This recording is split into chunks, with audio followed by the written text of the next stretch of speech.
We've been waiting 178 days for this. Baseball is back in Pittsburgh. And from PNC Park, today the Pirates on opening day will host the St. Louis Cardinals. And hi, and welcome to the booth. Joe Block along with Bob Walk. It is a great pleasure to be here in Pittsburgh. My first opening day here. I think you've had a few of these already. A few of these, but I'll tell you what, I'm really looking forward to this one. You know, this team has played so well over the last 3 years. I can't wait to get these games going that count, and really a lot of buzz around the ballpark. Even though it's a little bit of a cool day, fans are really excited. And the players are excited too. And Robbie catches up with Andrew McCutchen. Robbie. Well, we have the 2013 MVP and face of the Pirates franchise, Andrew McCutchen. Andrew, the talk all of spring training was getting off to a faster start in the month of April. How was the work you put in February and March that you and your teammates have done to put you in a better position to accomplish that? Well, we definitely worked hard. That's what we did. You know, we know our Aprils aren't as good as we want them to be, but, you know, it's not always about how you start. It's how you finish. That's how we won 98 games last year, but I'm sure if we can have a better April than we have in the past, it can propel us to have an even better season. Andrew, 2016, a new year and a new team with brand new faces. Why is this team better equipped to go deeper in April than deeper in October than it has the last 3 playoff runs? We're a team, and that's what it's all about. A team can be talent when talent isn't a team. That's what we live by, and we're gonna be beside each other all year, having each other's back. That's what makes us the Pirates. Why is it special? Why is opening day special every single year? Only happens once, and that's what it's all about. Only happens once a year. It's nothing like it. Regardless, you cannot duplicate this day. So you just have to just let it all soak in and just cherish it. Best wishes, Andrew. Thank you. Thank you. There's Andrew McCutchen. Thank you, Robbie, and thank you, Andrew. And today, you know, it's just so fun to be part of this atmosphere here today, as well as the first pitch of the baseball season begins right here in Pittsburgh. It certainly is a lot of fun. I think this is as close to a postseason atmosphere as you get all season long. That opening day when the guys get out there along the baselines, hear their name, it's just the enthusiasm will be going sky high all afternoon. And it'll be a big crowd here in Pittsburgh as the Cardinals are in town. And on a day where the game is often a footnote, it couldn't be farther from the case here today. Pirates and Cardinals opening day coming up right after this here on Root Sports.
Here at PNC Park this afternoon, opening day, the Pirates and the Cardinals here. I can't think of a better atmosphere for baseball than this one this afternoon. Oh, it's absolutely fantastic out there right now. And yeah, for a few days we've been kind of wondering about the weather, and really it's not that bad out there. A little chilly, but the wind's not doing much, and the sun is nice and bright. They were able to chip the ice off the field earlier this morning. It really I think it's going to be kind of a non-issue. A little on the chilly side, but for the players out there running around, they'll be just fine. We've been waiting almost 6 months for this. And folks, with the the gates opening at 11 a.m. this morning. The place was half full, and then as soon as people could file in, everyone's been waiting for this opportunity to see baseball again, and not only just to see the Pirates back in action, but a chance to win the division this year, maybe even go farther than that. And of course, who stood in the way last year? Then the Cardinals. They're the opponent today. They're always the ones standing in the way, it seems like. But we've talked about this a couple of times now over the last 2 seasons about the importance of getting off to a good start in the month of April, and especially against the teams that you're in competition with to win this thing. You see what the numbers are over the years with the Cardinals. Actually, we've played them fairly tough, but still, it's you don't want to have to play catch up all year, and that's what happened last year. The Cardinals got out in front and just took off and ran with it, and you know, going into about halfway through May, Pirates already had a little mountain to climb. And this year, you'd like to maybe reverse that. You get the first 3 games with these guys in your own ballpark. You know, hopefully, you know, I don't want to look ahead too far past this afternoon, but you would love to start the season, you know, put down a little early down payment, maybe a deposit by taking 2 out of 3 here. And that's what everyone's talking about already. It's not just baseball is back, but the first pitch of the baseball season. All eyes are on Pittsburgh today, and you have a chance to beat these Cardinals and try to get up a leg up on the rest of the Central Division before anyone else gets a chance to play. Absolutely. This is kind of something that I used to, as a kid, I'd watch the Cincinnati Reds all the time. You know, they would always be playing that opener, and it's something baseball did a few years ago. They went away from tradition and have passed it around, and I really like it, able to give some other teams you know, the stage at the beginning of the season. And the Pirates, certainly the way they have played over the last few years, they deserve a shot at this and being able to throw the very first pitch of the baseball season. And that man, Francisco Liriano, will do that. And today, with Pittsburgh being the host of the first pitch, kind of funny because we think it's the first time that that's happened in Pittsburgh. In fact, they were the last team to play baseball on Sundays at home. It was a long time ago, 1934, but now the irony is years later, of course, this is where the baseball season begins here in Pittsburgh today, and an opportunity for these guys who just broke camp yesterday. There was a game in Indianapolis yesterday for the Pirates, and the Cardinals, they are already here. They were working out yesterday. Well, normally you have that day off, but you know, just didn't work out this year with the game in Indianapolis, so they you know, they flew in yesterday with the kind of late afternoon, and you go get them. It's really no different than what you do all year long. So it's not that big a deal to the players. They're used to this, getting off an airplane, going home, and coming back and playing the next day. Francisco Liriano getting the nod for the opener, and this is an opportunity for him too, because Garrett Cole was maybe thought of as going to be the starter in the opener, but talking with him this morning, he said his outing yesterday down at Pirate City was great. He's with the team here today, as is Juan Nicasio. Everybody is set to go. The roster is set as well, as we found out today that Cole Figueroa will be on his first opening day today, as is Kyle Lobstein. We knew that he was going to be likely part of the roster, but those two are the final 2 men on the 25-man roster today, and Francisco Liriano will get this thing started. Everybody almost already here if you are not in your seat yet. 3 straight openers for Francisco. He's very much used to this. And it's Sunday, so the kids take the field. And how about that, to be able to be on the field for opening day? Opening day. A very special feeling for these kids. Looking up into these stands with all the people. I mean, what's that? What does that feel like you know, if you're 8 years old? One of the greatest memories you'll ever have, I'm sure. Jordy Mercer is ready. The kids back to their seats. And we'll take a look at our Honda lineup. And for the St. Louis Cardinals, Matt Carpenter, the leadoff hitter, still in that role. 28 home runs last year. And Matt Holliday now in at first base. First time he's ever played anywhere but left field in the big leagues. Randall Grichuk, a rookie a year ago. Now their cleanup man. A lot of young players in this lineup. Jed Jerko, the West Virginia product, is the shortstop after a couple of injuries this year to the Cardinals shortstops. And for the Cardinals, facing the left-hander Francisco Liriano. Take a look at Frankie's numbers, brought to you by Hyundai. And last year, just a fantastic season. One of the big things that he was able to do last year that made him so effective. Well, he's been effective now for quite some time in that Pirate uniform, but he was able to cut down the walks a little bit, throw a lot more strikes, and that really, I think, paid off for him. It got guys chasing those breaking balls, chasing that changeup down out of the strike zone, which is always a major weapon for Francisco. And the defense behind Liriano, brought to you by Honda. There's David Freese, the longtime former Cardinal. He'll be at third base. And the stat of Jung Ho Gong, and then John Jaso now over at first base. Also learning a new position. Got all the spring training to work out the kinks over there at first. And a nice ceremony before the game. Starling Marte. You can see the shimmery golden patch on his glove. He's a Gold Glover forevermore, receiving his award today. Probably won't be his first. Here comes the first pitch of the baseball season. Meant to say his last. Yes. I'll agree with you on that. They throw that ball out of play. First pitch of the 2016 championship season thrown in Pittsburgh. I noticed they threw his first warm-up pitch out also. It's interesting. On the ground to first. There's Jaso, tested right away, and one out. Well, got that out of the way, huh? That wasn't a little gimme waist high 2 hopper. That ball was tagged. Nice quick move, backhand play. Frankie was there for him.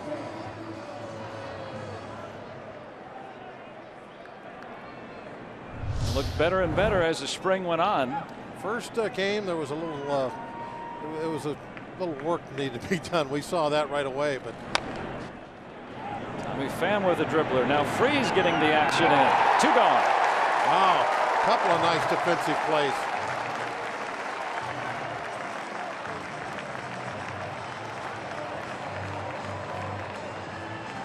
Well, the new guys getting their action in early. And on a cold day, that's not easy. Jaso a little stretch out towards second base to make that play.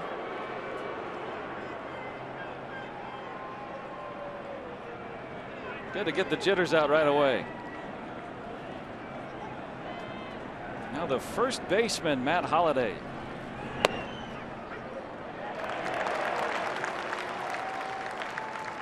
Liriano really going after the strike zone and aggressive early in this one. Like that. Can go for a quick inning here. You know, one of the things he had talked about is, hey, I want to throw 200 innings this year. That's one way to do it. Get the ball put in play. 1-1. One of the problems that Francisco has always had a little bit is throwing too many pitches. It cuts his innings down, and our casino, Rivers Casino tips to win today. The first one, Frankie being efficient, that's what we're talking about. And I'm really interested to see Kutch in that 2 spot. With Jaso hitting in front of him, he's got somebody now that's going to be getting on base, you know, 1 out of every 3 times at least. And it's going to be, I think, a little tougher for guys to pitch around him if there's always somebody at first base. We'll see how that works out starting today. But Francisco, back to your point about throwing a lot of strikes to get to 200 innings, you know, that's the key for him. Can he throw 100 pitches in 7 innings instead of 6 innings or 5 innings? If he can do that, if he can get the outs in a more efficient way, then he'll have his 200 innings at the end of the year. Oh yeah, right to knees. A 9-pitch inning for Liriano. Sends him down in order. And here come the Pirates.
Rotunda are here. Everybody's here. It's opening day. John Jaso going to lead things off for the Buccos. And our RAV4 lineup today. Jaso so good as a leadoff hitter in his career, and Andrew McCutchen, of course, now moving up to the 2 spot. David Freese, the 3rd hitter. Starling Marte will clean up. Cervelli gets on base too. He's the 5th hitter. Polanco, Harrison, Mercer, and then Liriano for the Buccos on opening day. I'll take a look at Wainwright's numbers. Hurt most of the season last year. They lost him very early. In fact, it was his first. When was his first start of the year last year? It was in April in Milwaukee. In Milwaukee, yeah. And really a blow to for them to lose their ace like that. But then they still won over 100 games. Just an amazing effort that the Cardinals had last year. John Jaso taking a strike. Wainwright is really an amazing pitcher. His quality stuff and his command of what he throws. He's got the good fastball. He's got an excellent cutter. And Jaso, the first out. Curveball. He can give you different looks. He changes his windup around. He'll pitch from the third base side of the rubber. Sometimes he'll move to the first base. Here comes Andrew McCutchen.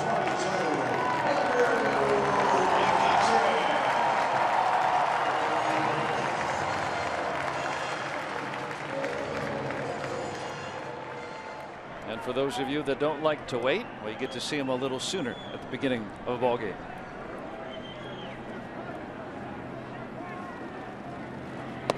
Now the whole key is to see him with somebody on base.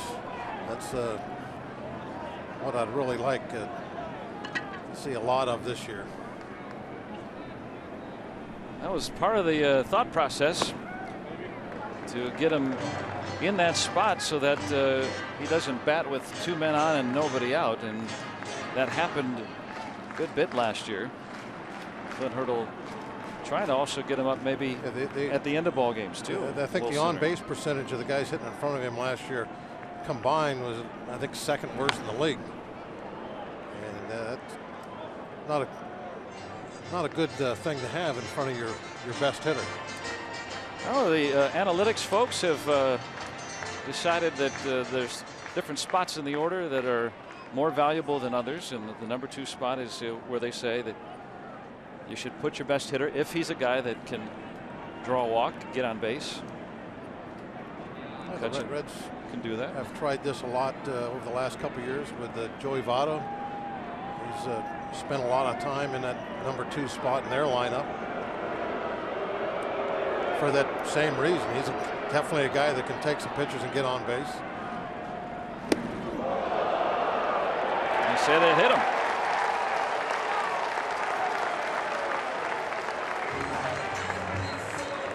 Jerry Lane says McCutchen clipped with the pitch.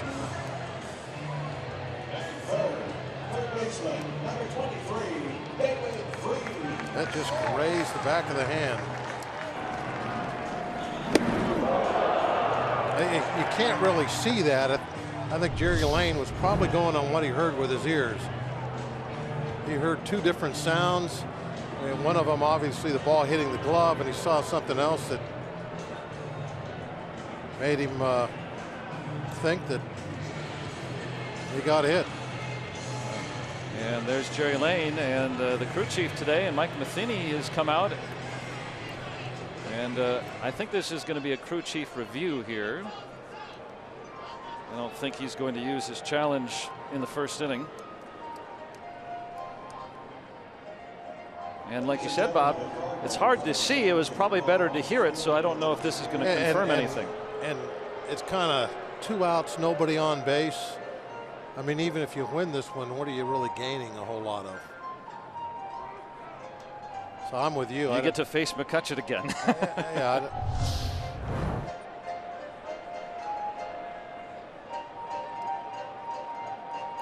Might have got him in the knuckles on a cold day.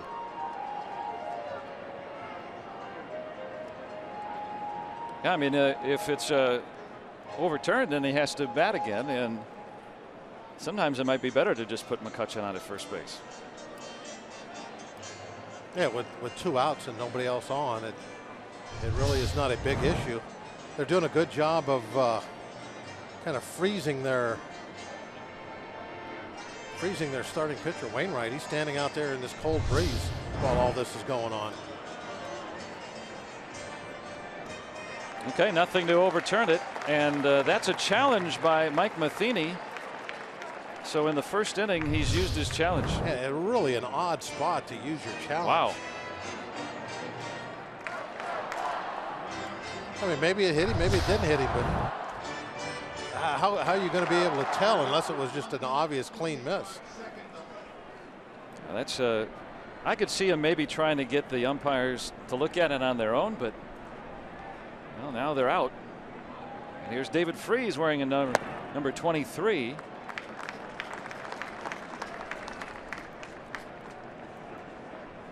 Well, that hopefully will be a see if that break matters in this game. Yeah, we'll see if that matters later on.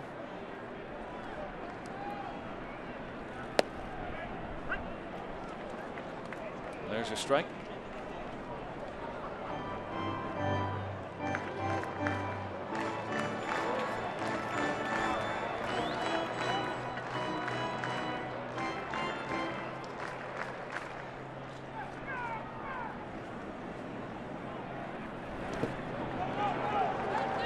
That's down low. 2 balls and a strike. So the Cardinals without a challenge the rest of the game, but because they still will have an opportunity to ask for a crew chief review later in the game, but that doesn't mean that they can grant it. So we'll see. It may not matter. It may. Mike Matheny electing to use it early. I'm still with you. I don't understand Usually more conservative. What the importance was of challenging that call. Freese fouls it back.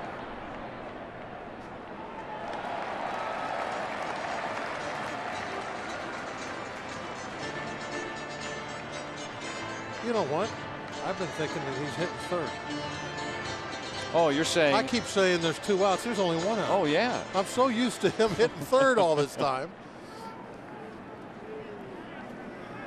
See, that's why I'm saying it was so questionable to me to challenge it, because I'm thinking there's 2 outs, nobody on. There's only, that's right, he's hitting second now. There's only 1 out, so that makes a difference. Change the complexity of the inning a little bit. Well, yeah, now you know I could see it. But still, if you win it, well, then you got to still face McCutchen again.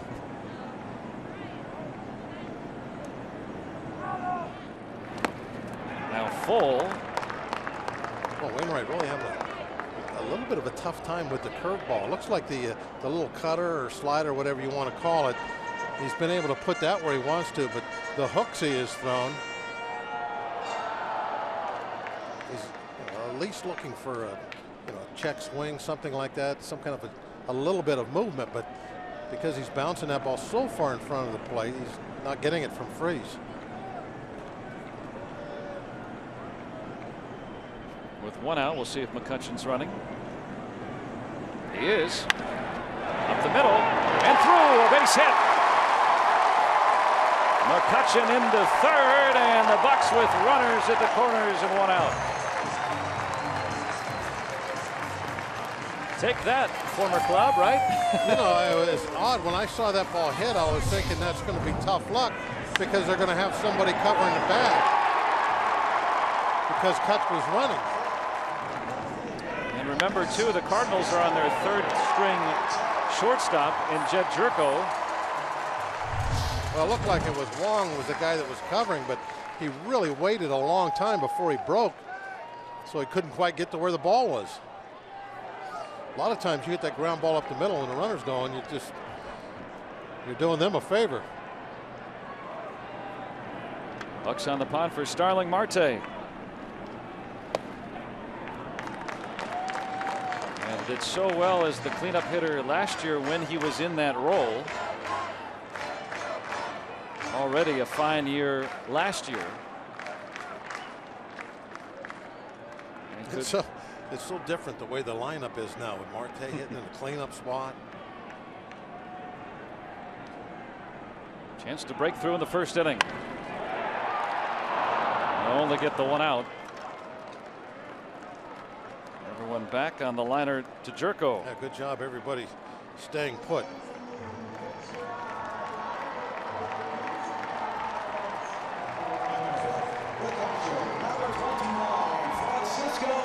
Cervelli. Now 2-out chance for Cervelli.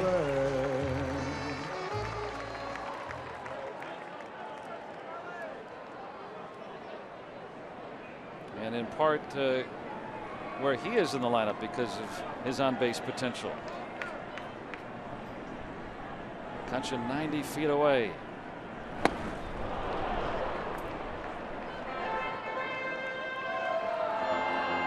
Cutter that Wainwright throws, that's a toughie. Yeah, it really is. Got very good command of it because it's such a short pitch. It's kind of like a traditional slider, more than a cutter like what Melanson throws. But pitchers call it whatever they want to call them. But you can see that little break to it. That was the slider of, say, 25 years ago. Now Melanson, he throws that true cutter. His fastball velocity and his cutter velocity are almost identical. It's really a true cut fastball.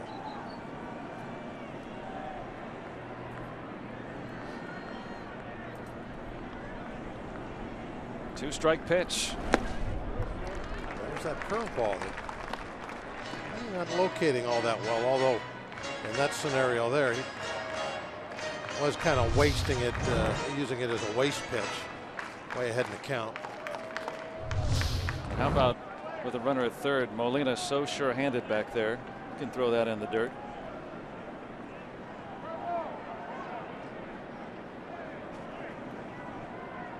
Chance to put the Pirates on top in the first inning.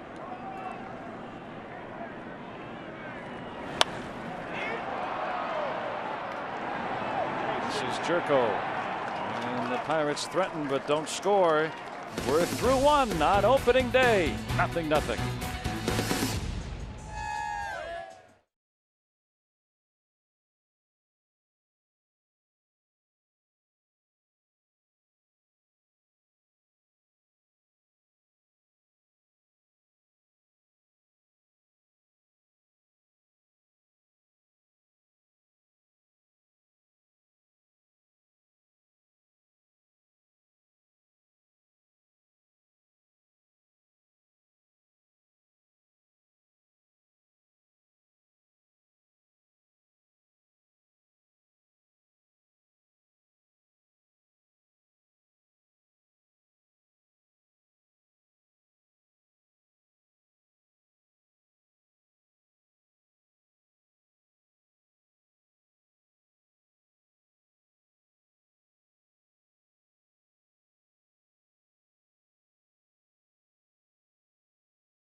Baseball on Root Sports is brought to you by Allegheny Health Network, Health for All. By Bordas & Bordas, official legal partners of the Pittsburgh Pirates. Visit bordaslaw.com. And by Day Automotive, we're going to make your day. Let's go Bucks! Second inning, opening day here at PNC Park. No score. And a better day than we thought weather-wise. This has been pretty cool. Cold front that has come through here, but sunshine, that makes it feel better. Baseball makes it feel better. Yeah, I think another thing that makes it feel better is that the wind, even though it's a pretty good breeze, it's not like I thought it was going to be a couple of days ago. You can see those flags out there now just to the left of center field. They're blowing, but they're not starched out, which makes a big difference when the temperature is where it is today. It is blowing out a little bit too. It should help anything hit the right center. City, state, and country. Randall Grichuk's the new cleanup man for the Cardinals. Really nice year last year when he was healthy. Now this is a not your father's Cardinals a little bit. They've got some young guys in there. They have a little youth movement going on. Grichuk obviously a big part of that, and the guy on deck, Piscotty, also. Now, these are some guys that Grichuk was on the opening day roster. There's Piscotty, who was not they had last year. So many injuries last year. It really is amazing that they were able to win over 100 games the way they endured almost everybody getting hurt at some point. We talked about earlier, Wainwright missing almost the entire season. Great. You have to tip your hat to the Cardinals. Great pitching last year. I think helped withstand that. Mike Matheny has done well on his 5th year. And Grichuk down on strikes. Second K for Liriano. Got that slider down and in, got a little bit of a chase. One of the specialties of Liriano. Gets a lot of his strikes on swings that aren't in the zone. Guys just can't lay off that slider and the changeup. They'll chase both of them. Piscotty almost hit his boss. Line drive going back into the Cardinals dugout. Hello.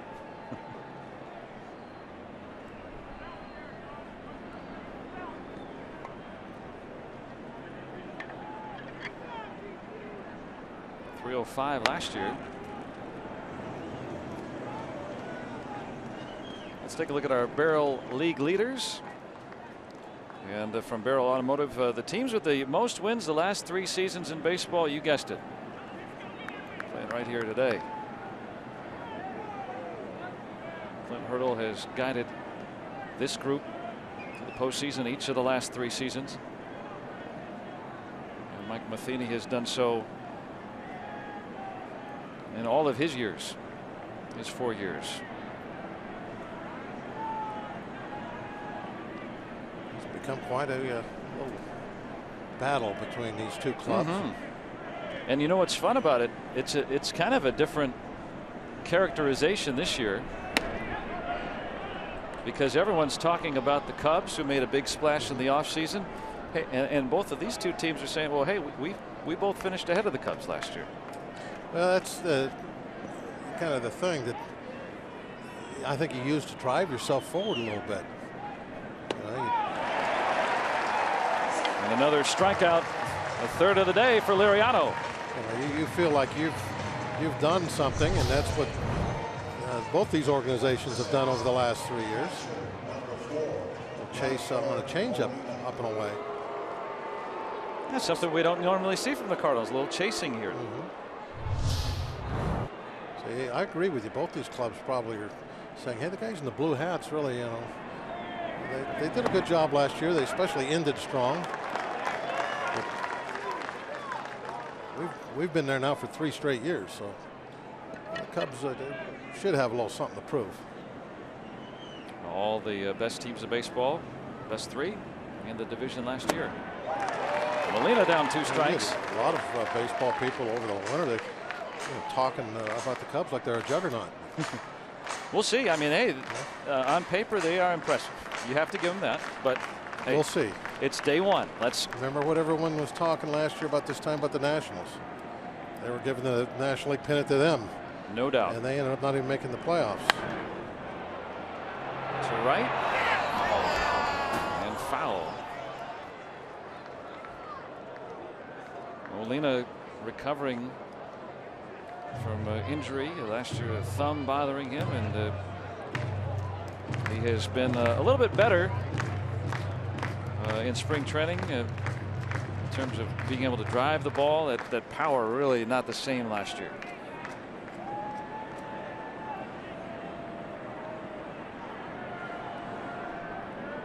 Another 0-2.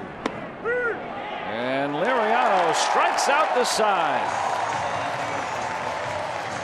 4 Ks for Liriano. Pirates coming to bat. No score.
And this year's Pirates home run 5K and 10K presented by Allegheny Health Network in Highmark, set for Saturday, April 16th.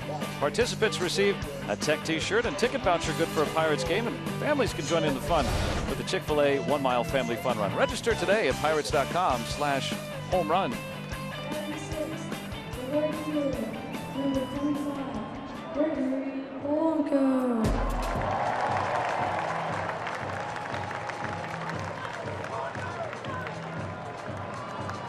And Matt Adams is now in the ball game, playing over at first base, and Matt Holliday has gone from first out into left field. As the Cardinals, who were beleaguered with injury, there's Holliday back to his normal left.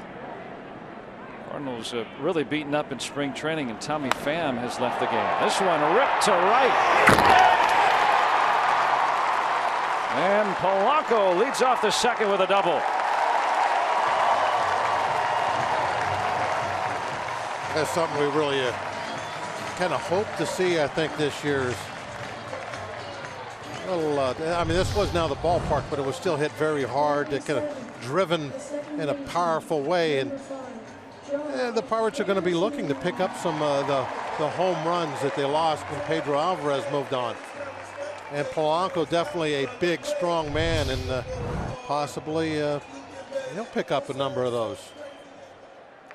What a great way to start the inning. Chance to strike first. What an incredible outfield that this could turn out to be, not only defensively, but offensively with these 3 guys. They're able to stay healthy, play together all year, with the corner guys, improving every year with their bats. Could be an amazing, and just an amazing thing for everyone around baseball to be talking about. That outfield in Pittsburgh. Josh Harrison trying to drive home Polanco to get this one started on the right note. Hey, if you're going to have a party, and look, opening day is a party. Let's have some fun today. Oh yeah, let's put up a bunch of numbers up there, and I think there's a few people that are a little worried about this offense because of the home runs that are gone. We put up a bunch of numbers. We have a nice party. All that talk about the offense will slowly start to go away. I'd like to see that. This inning kind of reminds me of the of last year, the top of the order. Polanco leading off most of the time. Jay Hay hit a lot in the number 2 spot. True. Well, Polanco's led off here with a double. Well, now you have a couple of innings where you have it, it's set up. Yep. Definitely the lineup is so different, just the way it feels this year. Polanco's going to get to third with 1 out, and then a productive out for Josh Harrison. But yeah, the lineup is a cycle. It's not just this guy bats here because that's his role. No, it's a cycle. It's how guys work after and before the other hitters. Oh, but believe me, that's how the pitcher looks at it. Yeah, he's always there's things that you're concerned with. Where the runners are, what's the score, what inning is it, all these kind of things. But you definitely know who's on deck and all of that sort of thing. And that's how you decide. Can I afford to be very careful with this guy, or do I go after this guy? Who do you pitch around? Who do you pitch to? Cardinals have the infield in. Jordy Mercer takes ball 1.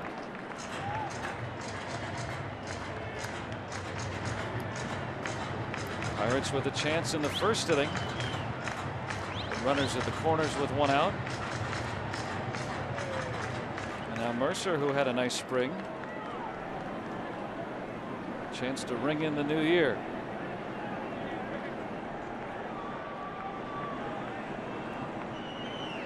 Oh.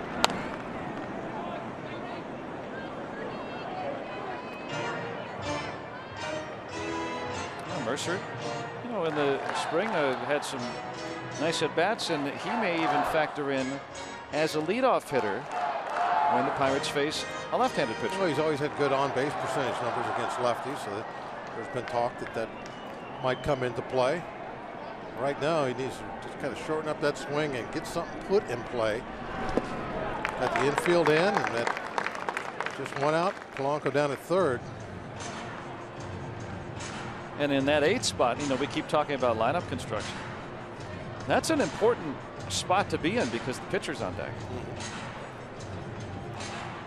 It's amazing how this all this happens because you don't play with a DH. That affects the entire way that the game is played, the strategy of the game, how you construct your lineup.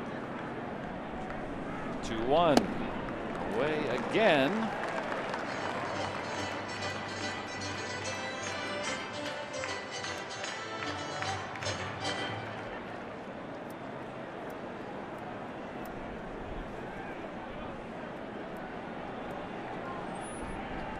See if Wainwright decides to challenge Mercer. And he wants Liriano. Well, this could really backfire on him. And I agree with you right there. Early in the ball game, I'm not sure you want to be pitching around a number 8 guy to get the pitcher up there, because look what might happen here. And I don't know how exactly, but let's say Liriano sacrificed. Now he's got a situation up there where he's got a left-hand hitter in Jaso with 2 guys in scoring position, where a single, now he's going to fall behind 2-0 instead of taking his shot with Mercer and maybe only getting 1 run in. Now this is less probable. Liriano hit a home run he's not going to swing away, but he hit a home run in spring training. So hit one against Oh, he's swinging away. How about that? Base hit for Liriano. Polanco is in, and the Pirates lead it 1-0. Well, that was the other scenario, but I wasn't even going to mention it because I didn't think he'd be swinging away. That you'd, bunt two guys in the scoring position for the top of the lineup.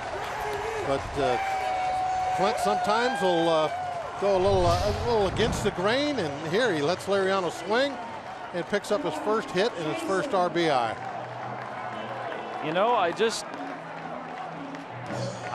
I saw a couple of good at-bats from him in spring training. I didn't think that was coming, but I said, well, maybe. The big difference in Liriano was last year was night and day from what he had been throughout his career as a hitter. In spring training last year, he really took it upon himself to work very hard on his hitting, and it really paid off. Last season, I mean, he was actually dangerous up there with a bat. Had a home run last year, and right away they gave him let him swing down. That's a little bit of a dangerous play, because what if he hits that ground ball right at the second baseman? If that happens, the inning is over. And this is a crew chief review.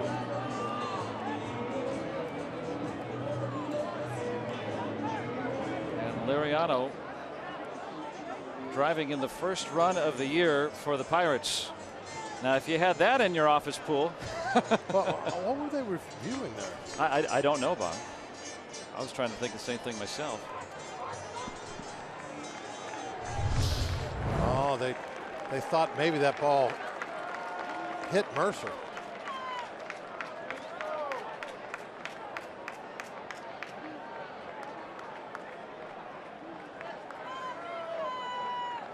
I wonder if he did any high jump.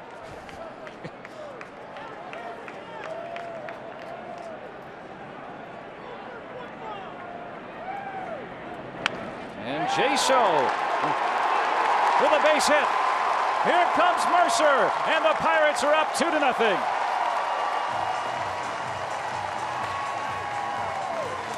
Go back to the double that Polanco hit, and you got Jay hitting behind him, moving him to third base. Hey, pretty good pitch, really sawed him off. But that sets up this entire inning. Jay able to move the runner, and now you have Wainwright having to make some decisions, and the decision that he made to pitch around Mercer has turned out to be the wrong one, obviously. And that's a great point. Harrison with that productive out, and now 2 on for McCutchen and 2 across already. Well, Wainwright, worried about giving up 1 run, has now opened up a can of worms and has given up 2 to this point. Grichuk gets the second out. And a great start for the Pirates. And Wainwright, who had not allowed a run in his last couple of opening day nods. One of the toughest customers you'll find, in the Pirates trying to break through with the lineup. We've been talking about it today, on and on. Avoid outs, get on base, move runners over, base running, take the extra base. We're seeing that. Strike to freeze, base hit back in the first.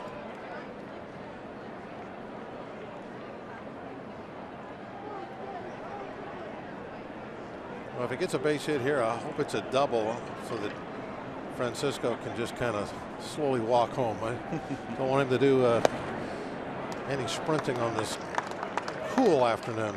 39 at game time, which is still better than we probably thought it was going to be. Nice and sunny, and not all that breezy, and it's opening day. Who cares?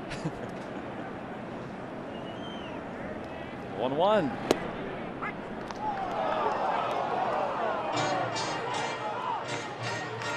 That might be the first time he's gotten that curveball called a strike today.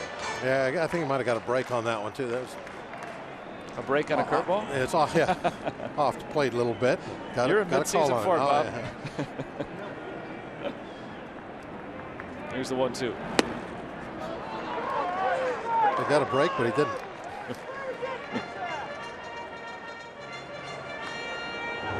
So Liriano able to swing away. First pitch driving in a run. Jaso on the first pitch driving in one. And Wainwright down a pair. Facing his good friend Freeze. Carpenter able to throw him out, and Francisco Liriano driving in the first run of the 2016 championship season.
Opening day, I'm Robbie Smikowski, pleased to be joined by University of Pittsburgh running back James Conner, who threw out the first pitch today. Now, James, you're undergoing cancer treatments. When you look at the support that the city, the University of Pittsburgh, your coach Pat Narduzzi, and everyone has shown, what has all this meant to you? It just means so much to me. You know, the city of Pittsburgh is like my second home, and you know, just the amount of love and support that they showed me. Won't want to be playing for anybody else with the Panthers. You know, the Pirates and Steelers, their fan base is so great. Such an honor to be here. I just love Pittsburgh. James, we've seen videos of you working out the day after you received chemotherapy treatments. Given your platform as a prominent athlete in this city, how much do you hope to use your situation to inspire others who may be going through the same thing? I want to use it all the way. You know, this one thing I love is just having an influence on people. And, you know, I just want to have everybody who's going through cancer treatments to know that, you know, that you can get through it, and it always could be worse. And, you know, like you said, with the working out and stuff, I just got to get physically ready. You know, I got a game September 3rd coming up, so we got a whole season ahead, and I owe it to my teammates and the whole city just to be game ready come September 3rd. So I just got to just love being a motivator. Now, James, we love having you here, and you inspired all of us, but we got to ask you, you bounced the first pitch. Now, hey, it's easier said than done to throw. What was that experience like being on the mound? Huge experience. You know, a great honor for them to have me here. I was practicing my pitches, you know, throughout the week before I got here, but when you're on the mound, man, it looked a lot further than what I expected. But, you know, like this, you know, great honor, and just, you know, just can't thank the Pirates organization enough. James, on behalf of all of us, Root Sports and the Pirates, we wish you nothing but the best and hope to see you on the field. So much. Thank you. Appreciate it. All right, Joe, James Conner. Well, thank you very much. Yeah, we hope that he will be back when he's ready. Great player and a great representative for our state, in fact. Erie native. This is Colton Wong, bottom third of the order, because Liriano has retired the first 6. What's nice too is he's got 3 strikeouts, and he's only thrown 24 pitches. 4 strikeouts, 3 in the 1 inning. I mean, that's a lot of times when you see Francisco get the K's, it's also costing him innings pitched because he throws a ton of pitches to get those strikeouts. And try and what do you do? Is it nibbling? Well, what is it? Or setting up? With some pitchers, it definitely is nibbling when that happens. But with Francisco, it's just his style of pitching. It's what makes him who he is getting those strikeouts. And if he's firing the ball right down the middle, he's not striking people out. I mean, the main thing is for him to get outs. And if he throws 100 pitches in 6 innings and he's got to come out of the ball game, so be it, because you know they're going to be 6 real good innings. Another 2-2. And he's got another. Wow. 5 strikeouts in a row for Liriano. He's really done a good job a couple of different times now with the fastball to the third base side of the plate. Being able just to paint and hit that corner.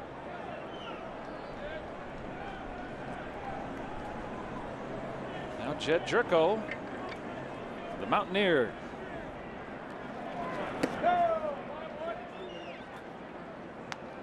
And our Allegheny Health Network injury update.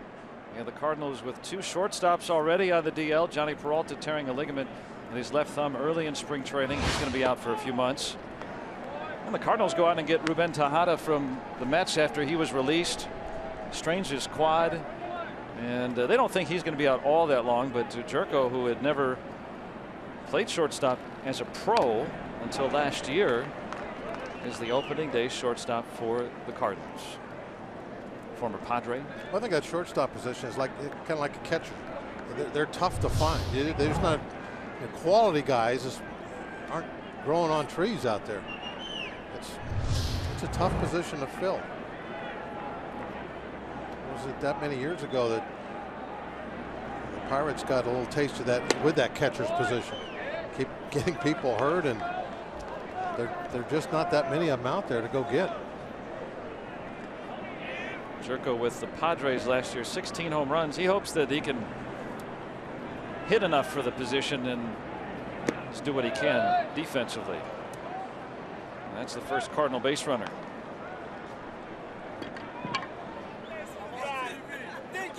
And it's a chilly day, but only if you want it to be. And look at PNC Park in all of its glory. Our aerial coverage provided by Goodyear, covering the bases with tires for superior performance all season long. Goodyear, more driven. Is it warmer up there because you're closer to the sun? I don't know if that's the case. I thought Icarus proved that it was. You're going to have to get the book out on that one. I don't know. Icarus. 3rd inning on opening day. All right. So Wainwright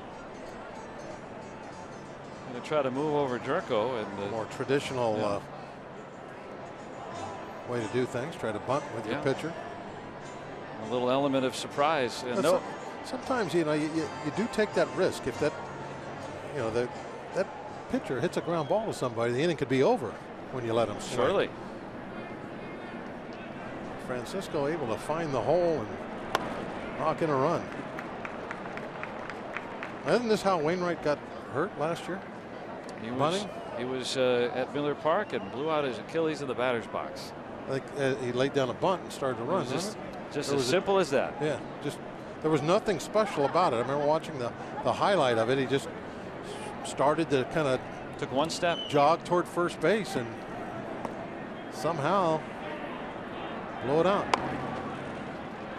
They're going to try for the lead runner. Oh, it's into center. And that'll allow Jerko to get to 3rd.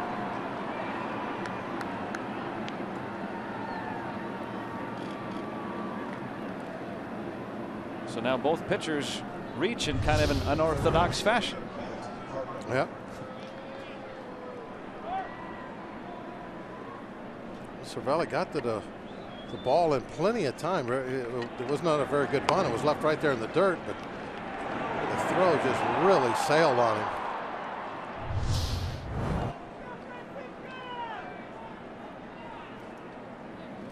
So a sacrifice fielder's choice, E2. Now the Cardinals with a chance. 1st and 3rd with 1 out for Matt Carpenter.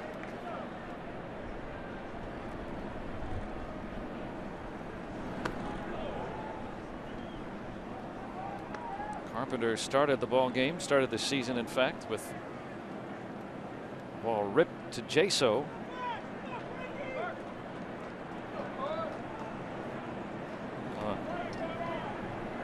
They are loaded up.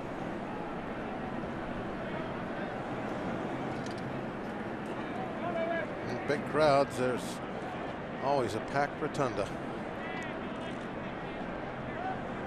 Interesting place to watch the game from up there. A lot of freedom. Nice job by Cervelli on that ball. Got a fastball in the dirt outside. You can't get down and block it as it's getting on top of you. It's a fastball, so you got to just try and be like a first baseman and pick it out of the dirt. That's not really all that easy with that catcher's glove to try and pick a ball out of the dirt.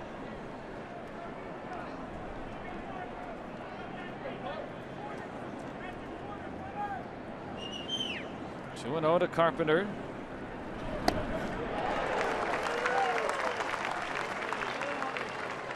A little two-seam action on that fastball. A little sink down in the hand. Watch this ball dip down, get underneath the bat. Liriano has struck out 5 today.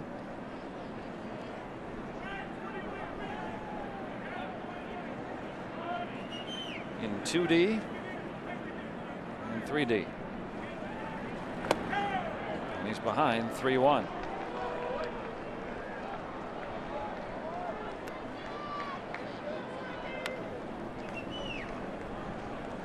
He's got the lefty Carpenter and the lefty Adams on deck because of Tommy Pham leaving the game because of left oblique tightness.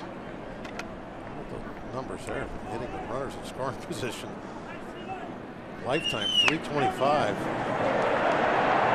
You get 1, 2, double play.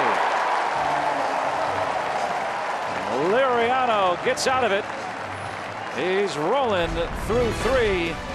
He has struck out 5 Cardinals this afternoon.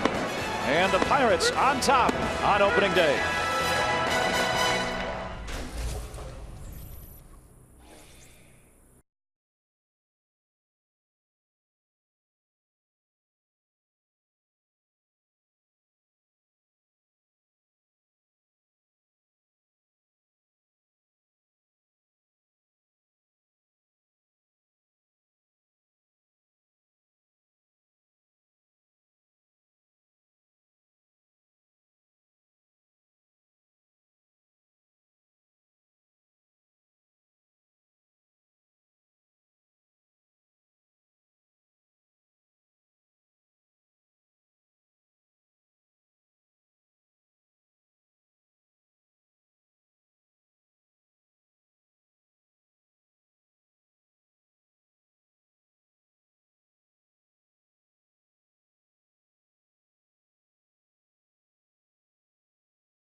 Cold it is, there's always some crazies without a shirt on, you know what?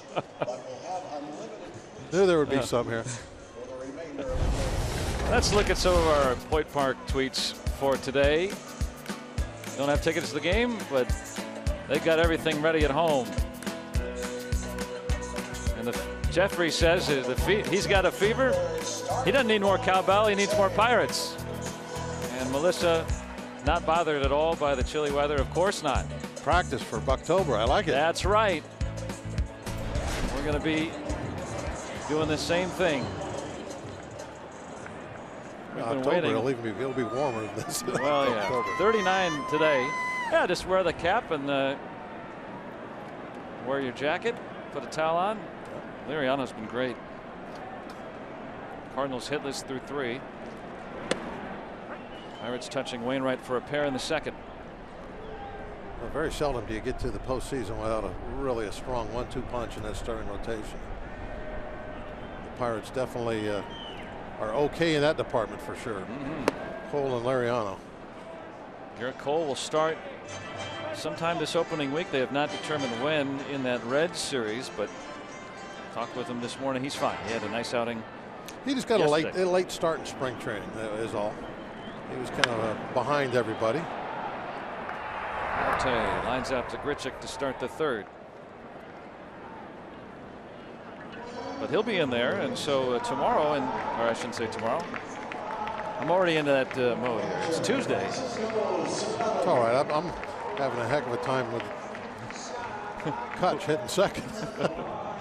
Well, the Pirates will go with John Neese in the second game, Juan Nicasio in the third game, and then Jeff Locke will be in the rotation. About the spring training that Nicasio had. Well, it's about as good as you could ever get. And that's not just to say about the numbers, which were, I mean, he didn't give up a run, and he struck out 24, I think, in 15 innings, 15 scoreless innings. But the stuff that he had and the location that he had makes you think that that would translate for the regular season. Yes, you would think that, but you always have to remember it's March. Makes you think. And you never know. It's like what we're seeing today with Lariano. And Francisco in spring training. 4 2/3. He never could finish 5 innings without throwing 100 pitches. And now today, what did you say? He has 40 pitches through 3. So it's like totally different. Liriano getting some ground balls today too. The Cardinals have not hit the ball in the air yet. That was a big one that he got there at the end of the inning. Get that double play. Keep the birds off the board. And Cervelli will get aboard with the walk. And here's a great deal for you. You can check out the new Pirates Spring Pass for the low price of $99. You get ticket access to all the home games in April and May. Pick the games you want, and the tickets are delivered directly to you on the MLB.com ballpark app. Visit pirates.com/springpass for more details. And if you want to come on out and see the Pirates in early season action, that's the way to do it.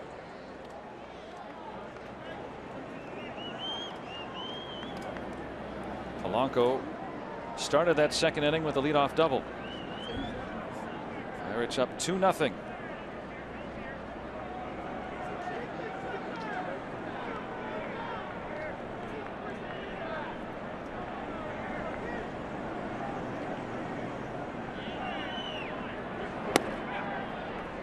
Carpenter playing in at third.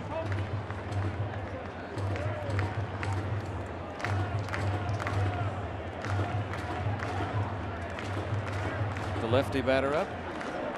Playing pretty much straight away out in the outfield, and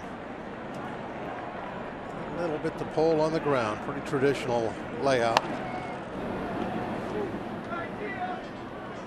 Nothing high tech about that defensive alignment.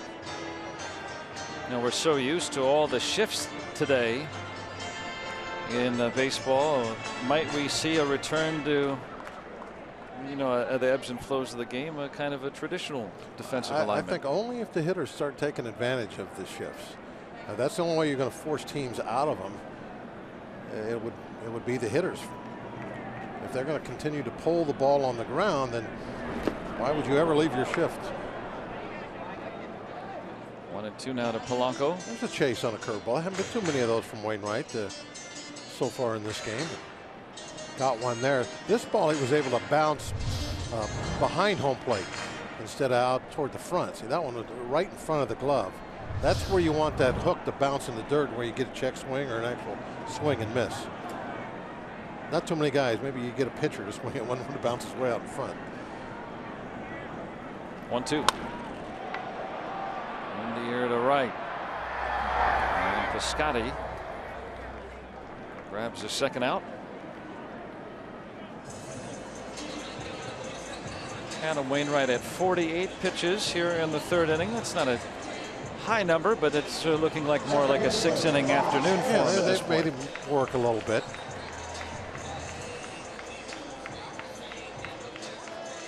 be interesting if Wainwright sees Polanco again, especially if there's runners on base.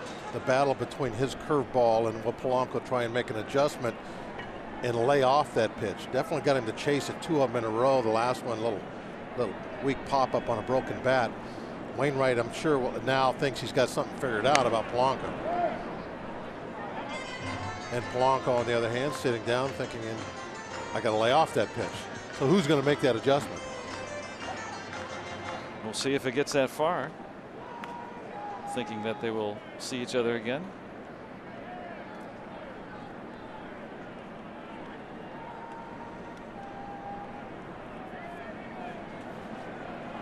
Cervelli aboard at first. Harrison with a bounce out his first time, and the phrase productive out makes sense for that event. Oh, absolutely. You got a lead-off double. You want to get that guy to third base. Now the defense has to decide, or opposing manager has to decide, does he want to bring the infield in or not? The pitcher has to make some decisions about how he's going to pitch with the infield in. And it ended up setting up an inning where the Pirates scored twice. Run scoring singles by Lariano and Jaso in the second.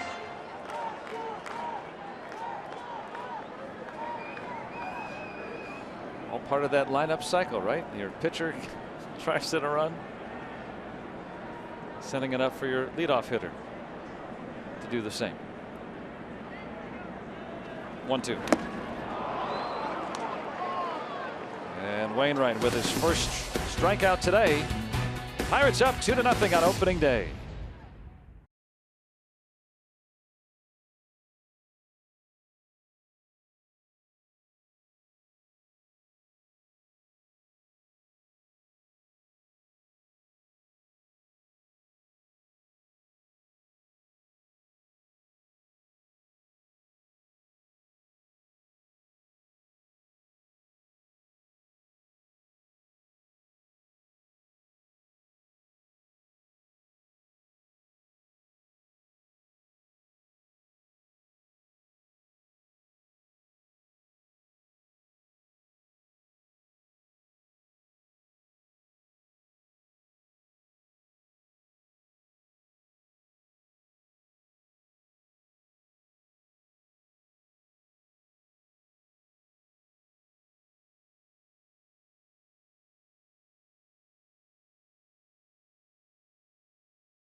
Time for the Toyota RAV 4th inning. The all-wheel drive RAV hybrid has performance that will make you rethink hybrid. Let's go Bucks! 4th inning on opening day, and the Pirates are up 2-0. It is cool here today, to say the least. 39 at game time, but sunny skies, and so far smiles in that Pirate dugout. I don't think there's a more beautiful setting in baseball. That's pretty amazing that what the Pirates organization has in the city of Pittsburgh has done here. It's absolutely a destination spot for baseball fans all over the country to come and see a ball game. And what guys have done, like Francisco Lariano, you don't just come for a ball game, you come to see some victories too. Yeah, I mean that's been part of it. It's always been a pretty ballpark, but now it's a beautiful ballpark with a winning team. And that has made a difference. And a chance to be the first club with a win. This is the show. First and only game right now in baseball. Matt Adams batting. He did not start this game. Tommy Pham left with left oblique tightness. So Adams, a Slippery Rock attendee, a native of central Pennsylvania.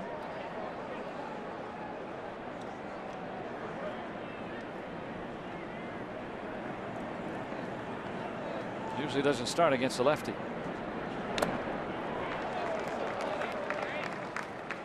And so go figure, you know, the Cardinals go and they're going to put Matt Holliday in against left-handers.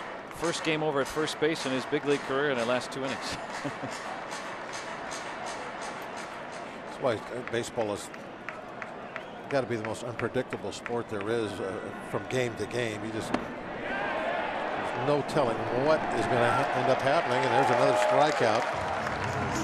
And, what, just 3 pitches. Liriano's got a half dozen strikeouts.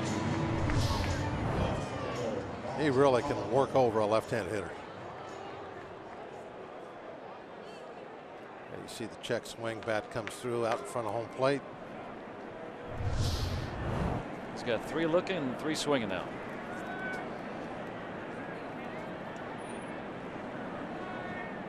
Now the new left fielder in Holliday.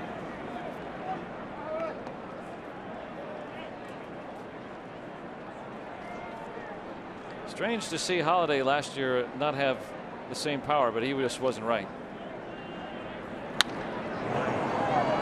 And that's the first Cardinals hit coming in the 4th inning.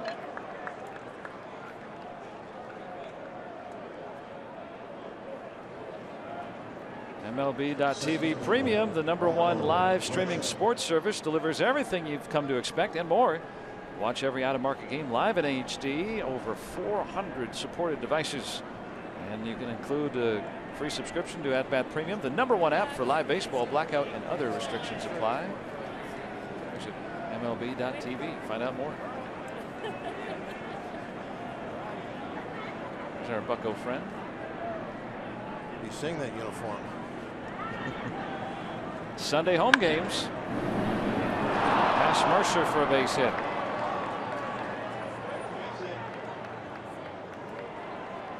Randall Grichuk aboard.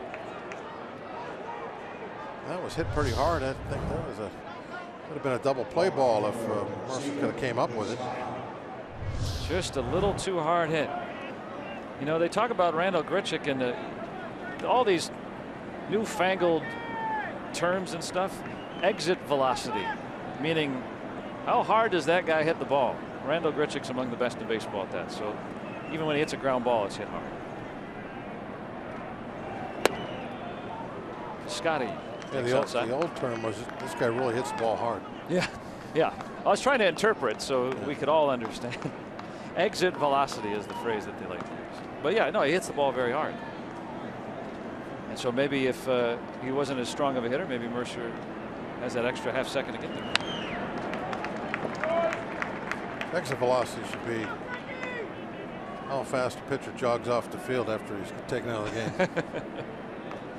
How was your exit velocity when that happened? It was always slow. Oh, okay. Yeah. You never want to run off the field. But I have seen some guys do it.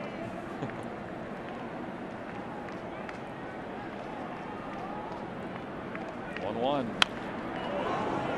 And foul.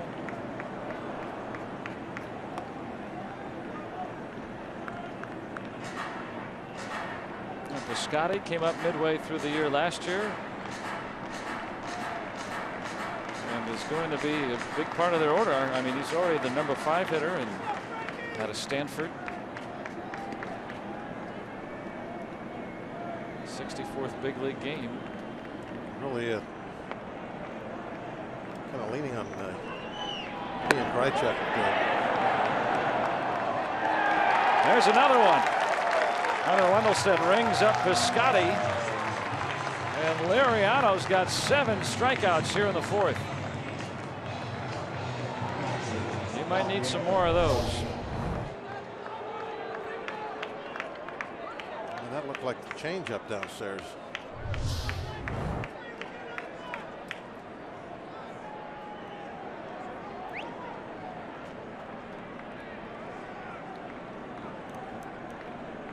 Now Yadier Molina, also a strikeout victim. And there aren't too many that are going unscathed now in this Cardinal lineup.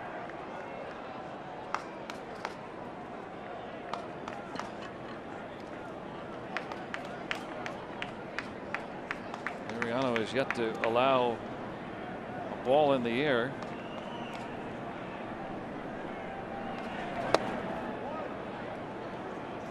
A couple of base hits in the inning. The strikeouts and some bounce outs. Well, now he's got a guy that's jumped ahead of him, 2-0, in Molina. He's missed by quite a bit with these first two pitches. It'd be interesting to see how big of a piece of the strike zone he tries to take, and didn't.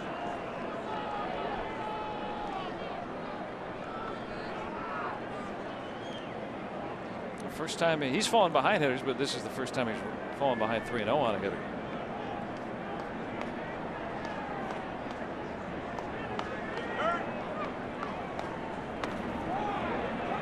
Molina draws a 4-pitch walk, loading the bases for Colton Wong. Well, once he got to 2-0, he went with a couple of two-seam fastballs, just trying to throw them for strikes on the outside half. But he had a lot of movement on both of them, and both pitchers just ran down and away. And of course, the hitter is always going to be a little patient when he's ahead in the count like that. Molina in the driver's seat takes the base on balls, and now a single could possibly tie the ball game. 5 straight wide ones from Liriano. Grichuk is the man at second.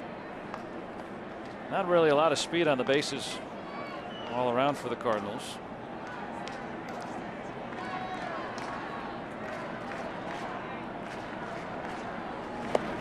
Big rip and a miss.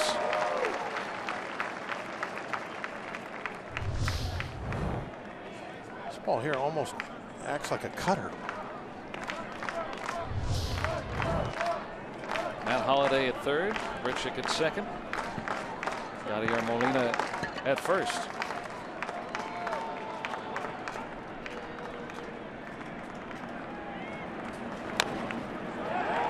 Now ahead of Wong.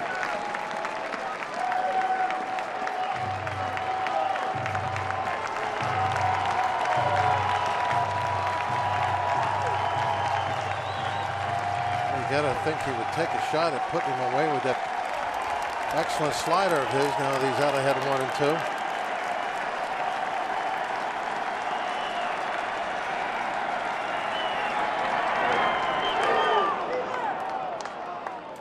1-2. Couldn't get him to chase. No, I think that was it too. Was able to hold up with the swing.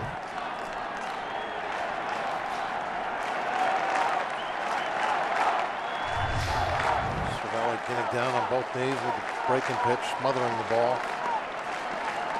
Bases loaded, 2-2. He struck him out. Got him with the slider, came back with it again. Liriano with 8 strikeouts, stranding the bases loaded. And the Pirates remain up 2-0.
strikes out Colton Wong to strand the bases loaded. Really a huge at bat, and the big thing here was he was able to get out in front 1 and 2, which now puts him in the driver's seat, and he can go to work on him out of the strike zone and try to get some kind of a chase on an off-speed pitch and have the ball not be put in play with the bases loaded in the inning with a strikeout.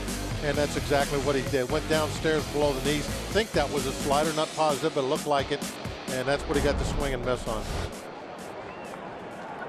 Liriano with 8 strikeouts through 4 innings. Pirates look to add to their lead with Jordy Mercer.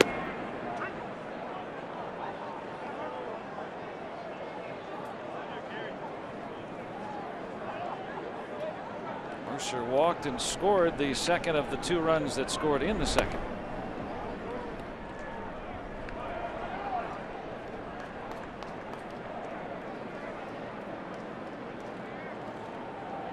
And the slugger Liriano lurking on deck. That'll be a trivia question we'll remember. Who drove in the first run of the 2016 baseball season? That guy.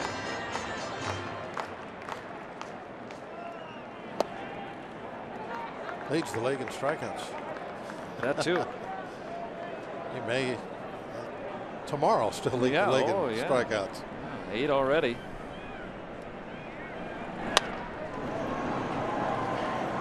Wong is right. And Liriano, who what an interesting situation for him to swing the bat in. Yeah, it looked like a sacrifice situation, but they let him go ahead and swing. Got a ball that was up and in, kind of tomahawked it right in that hole. Knocked in a run. Yeah, on the first pitch, and then Jaso followed on the next one. Pirates had a couple of runs on 2 pitches from Wainwright.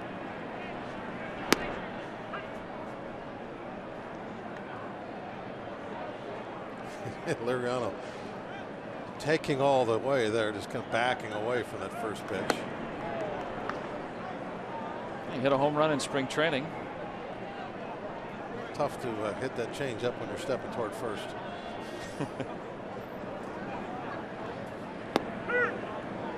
And he'll look at 3. So a couple of strikeouts for Adam Wainwright.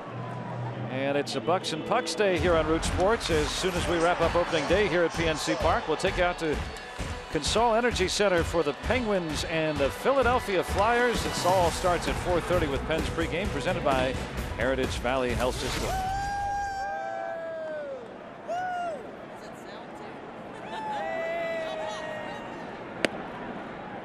First one is high ball 1 to John Jaso.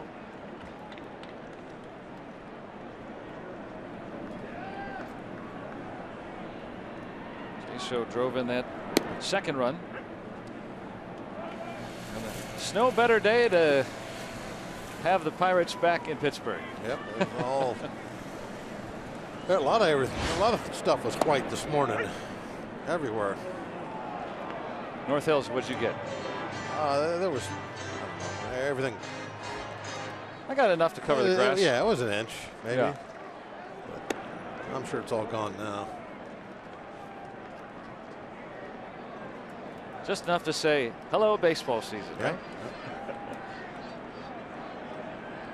Yeah, I got up before dawn. There's snow on the ground. I said, I can't wait for baseball. Jaso down on strikes. And the Pirates retired in order for the first time today.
Trash City coming to Stage AE on April the 29th. And the Pirates here with the lead 2-0. Takes one step at a time to win a division, and step one is this afternoon against these Cardinals.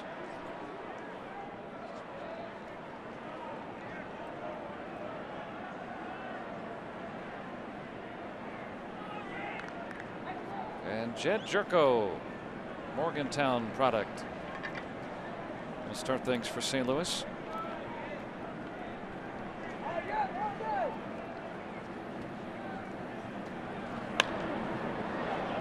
There's your first fly ball of the day.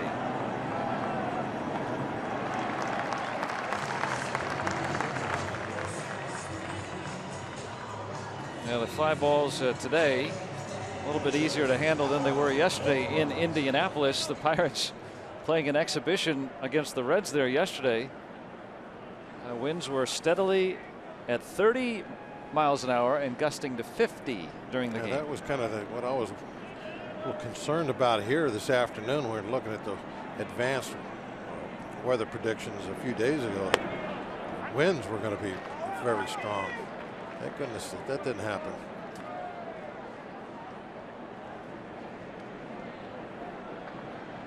And Wainwright down 2 strikes. Yeah, we got a little bit of that in the evening here. Credit to the pilots for getting us up and down yesterday just fine. And that's number 9 for Liriano.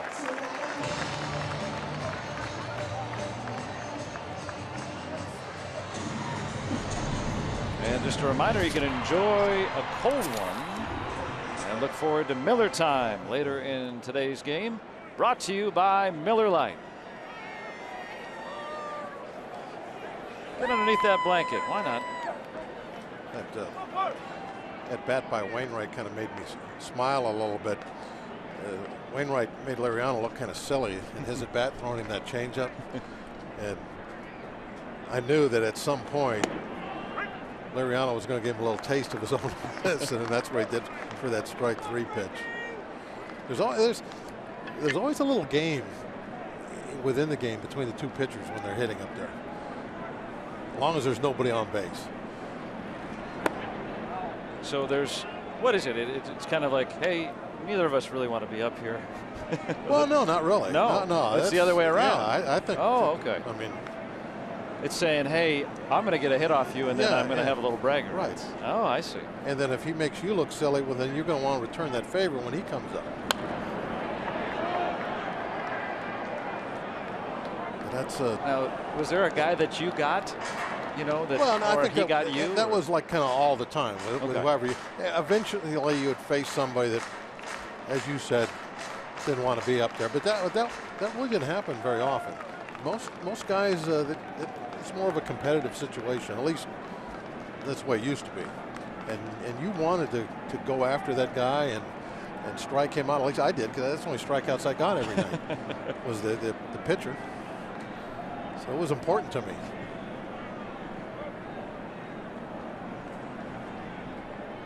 Kind of a wink. No, that's And, true. Yeah. Just missed.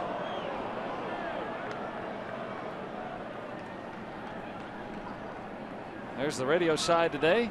Well, Steve would get a lot of strikeouts. Where's Brownie's tie? He was on the field already today. He's got the casual look going everything, here. yeah.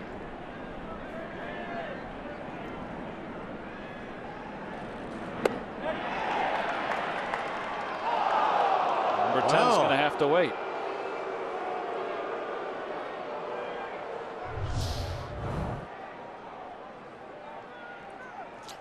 Man, why did he not get that one?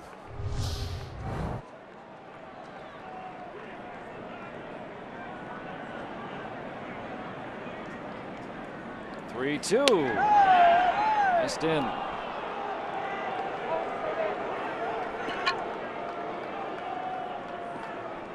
Third walk for Liriano. And from the lens of a fan, opening day. Those should be rose colored.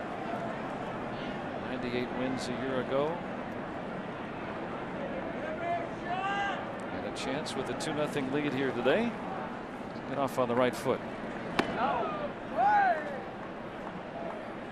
And Adams struck out back in the 4th.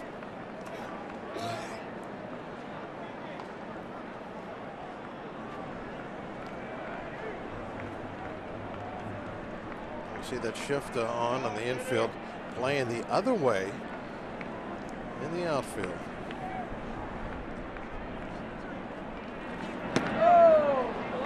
And another thing that we're going to be noticing through the year is the depth that the Pirate outfielders are playing this season.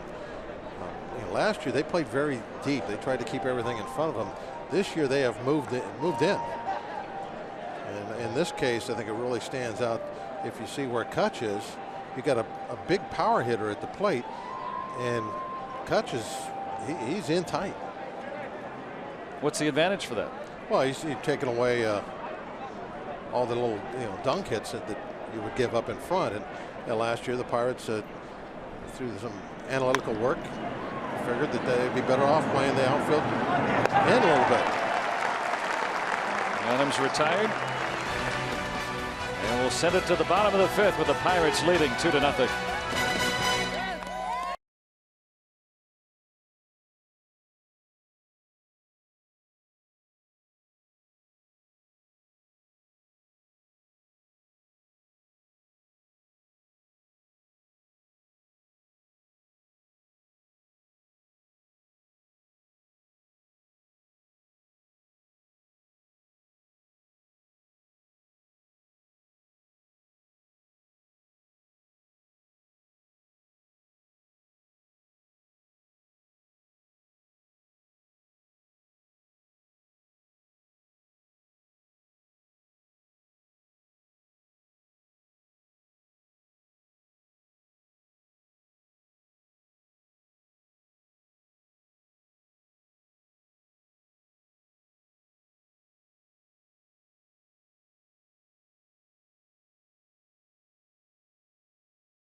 The Pirates lead it 2-0.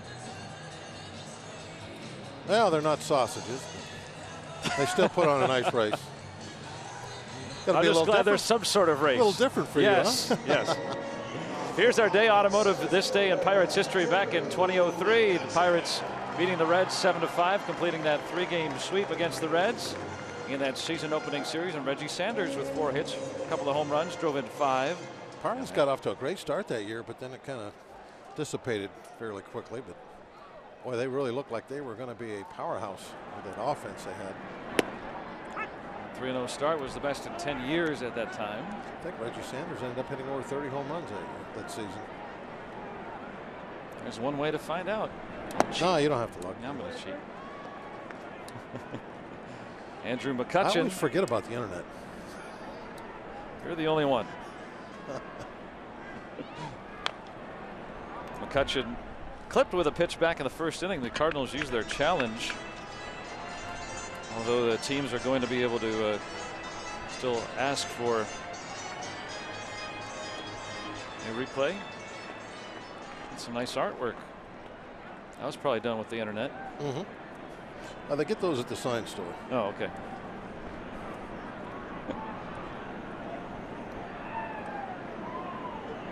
Here's the pitch. Let's see, Reggie Sanders, 31 home runs in 03. Your memory is is always correct. How many did you get? 31. Wow. Yeah. Oh, Matt Stairs was on that team too. That's right. He had 20 that year. And McCutchen sends this one to left. But Holiday there to retire. Matt Lofton playing center field.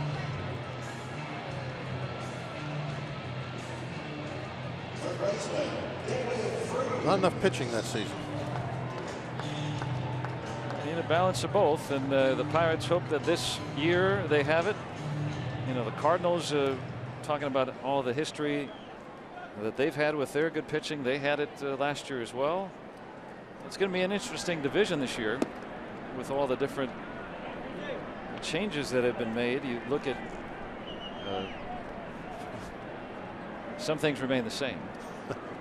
But it is so much more fun now in the last 3 or 4 years going into the season and really not just thinking and hoping, but knowing that you're going to be part of a pennant race, that you're going to be there, and you're going to be playing all kinds of meaningful ball games. Not a lot of red anywhere but on the field today. That guy wore a lot of red for a number of years. Grew up in St. Louis, played for his hometown club. Really, I think it'll be a great addition. Jung Ho Gung expected back late to mid-April. David Freese will be playing a lot. He's got another base hit. David Freese is 2 for 3 today.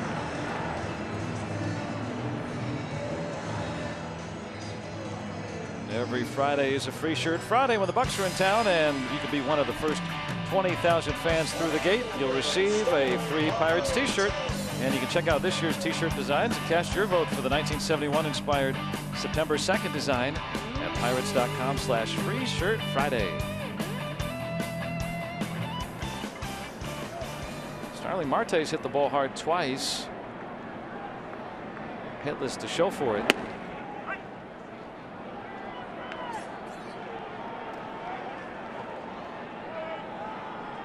Marte thought that one was a bit high. Didn't like the call. It's all right. Got 2 left.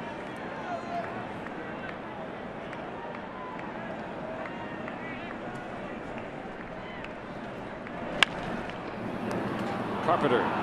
Here. Adams. I think it against. Pirates get a hit. And we're through 5 with the Pirates still on top 2-0.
On Root Sports is brought to you by Barrel Automotive. Check out the Barrel Hot List at barrel.com. Now the only way to buy a car. Let's go Bucks! What a beautiful day. It's chilly, don't get me wrong, but it is a beautiful day for baseball. And opening day here at PNC Park. Look at this. We've been waiting 178 days. That little one may have been waiting her whole life. Just to have baseball back in Pittsburgh, and the baseball season begins here today. The Pirates and Cardinals, and whoever wins gets to brag about first place, at least to start the year. Leading all of baseball in wins. That's whoever right. Wins this one. Great fan support here, and it's continuing. Can't win them all unless you win number one. That's right. Make that a t-shirt. Of course, it probably wouldn't sell after today. I think it is a t-shirt. Oh, okay, yeah. I think I've seen that somewhere. Matt Holliday with a base hit his last time.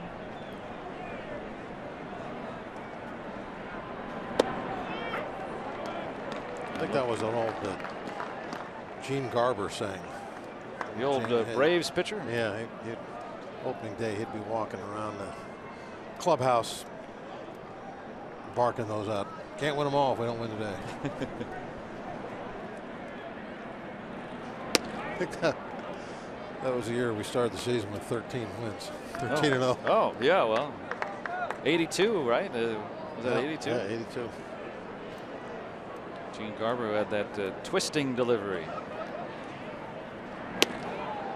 Now 3-1 on Holliday. Liriano has struck out 9. He has walked 3.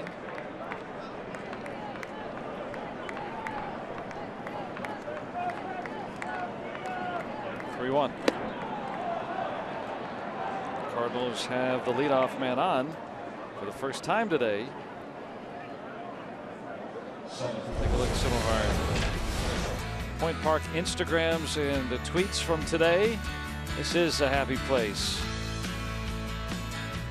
The family out here at PNC today. Everyone's bundled up and having a good time on opening day. Always glad to see all of your tweets and Instagrams. You can always tweet the booth, #BucksBooth. I'm looking at it. I read it. I may not respond to it. No, I'm just kidding. I always read them, so you know, if I need to straighten my tie or something, you know, let me know. There's so many of them, you can't read them all, can you? No, I can't. They're all over There's the no place. chance. Well, this is other stuff too. Try to glance at it sometimes. Randall Grichuk 1 for 2 today. And the only guys who have not struck out, Carpenter, Jerko, and then Tommy Pham, who left the game with left oblique tightness after 1 at bat. Pitch number 80 coming up for Francisco.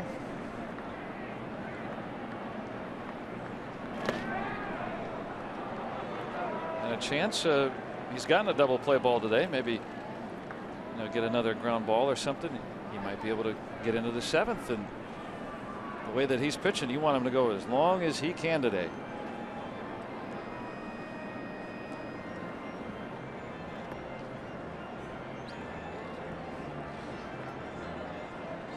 He's not. Phone ring. Well, I was going to say, prior to that, there hadn't been any need. A lot of times you see that catcher go out in those situations in an obvious, you know, a little bit of a stall.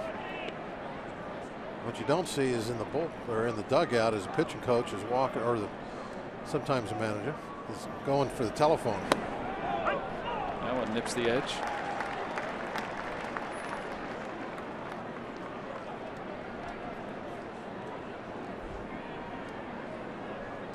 Liriano worked into the 7th about half the time last year.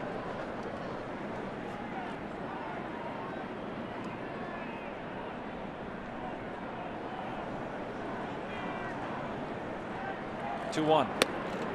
There's a strike.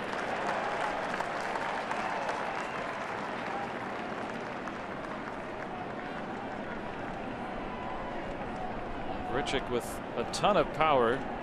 Not a household name, but a guy that you don't want to make a mistake to.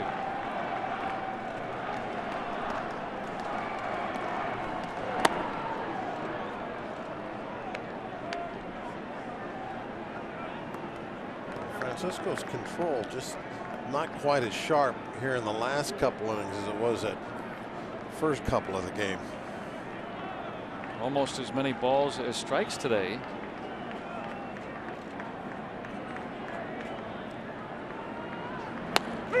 Strike 3 call.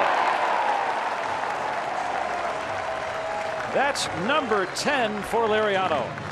He went with a off-speed pitch on 3-2, and it just moves enough back toward the strike zone to catch the inside corner. That's about as good as it gets. And Liriano tying his own record that he's tied for the most strikeouts for a Pirates pitcher on opening day. I believe that was the changeup that he threw on 3-2. And his changeups, I think he's fooled me a couple times with it today, because it really does have a little cut action where it's moving either away from the left-hand hitter or kind of toward the Pirate dugout. Got to peel those K's off. Start with number 11. See if he can set the record and keep the Cardinals at bay. He shut them out into the 6th inning.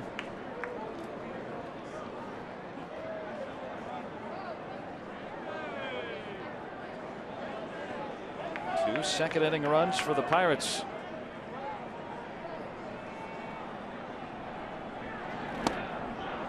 Now 3-0 to Piscotty.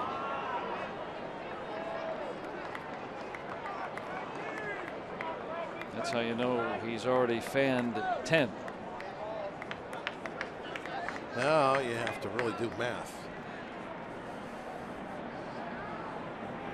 3-0. And he's walked his 5th. It's easy just to count the Ks. Now you got to add. Well, that's pretty incredible. You know, the pitch count's starting to get up there, but he's walked 5 and struck out 10 today, yet still room to go if Clint Earl wants him to. He doesn't have the same command that he had, though. I mean, you can see a definite difference in the way he is able to hit his spots. These last 2 innings, you can see that control is starting to deteriorate. And that's why I think you see the ball strike ratio is starting to even out. Oh, the visit to the mound has to be done before that hits 0. Jerry Lane is going to meet the contingent at home plate, or I should say on the mound, and try to get Ray Searage off there. He wasn't done yet, but once it says 0, he's got to be done, and he's got to start walking back. New rules instituted this year in baseball. 30 seconds. Catchers can visit as often or as long as they want. And that between innings clock that you won't really notice, but it does help keep the game going a little bit crisper. And you know, baseball last year knocked off a little bit more than 6 minutes per game off the time of game, trying to add to that this year. Molina with a base hit to left. Holiday does not run well and will be held at third.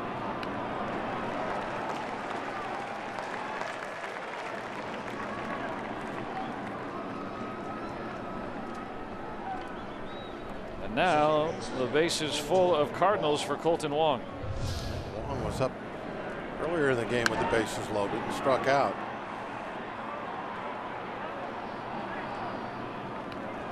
And Holiday with those quad concerns last year and his age, he didn't even go in that back hard. He knew he was going to stop there. Wong hit 200 last year with the bases loaded. Striking out to end the 4th inning in this same situation, or with 2 outs, I should say, only 1 out here.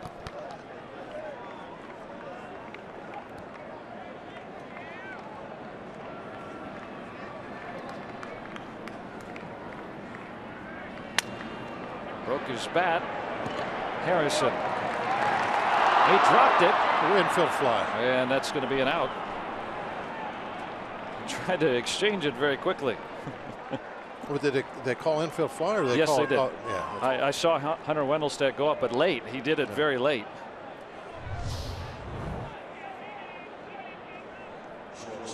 And just clanked that one. Hunter Wendelstedt signaled it right at the last moment there. I was looking for the same thing. I was waiting to see the call there. Anything that can be handled routinely by an infielder, or you can have an infield fly by that many. An outfielder can also be involved in that. We saw that in the postseason. But you can't force those guys to run in that scenario. Otherwise, you just drop the ball. It's an easy double play. Yep. So now to Jed Jerko with 2 outs. Liriano has walked 5, including 2 in this inning, but he has struck out 10.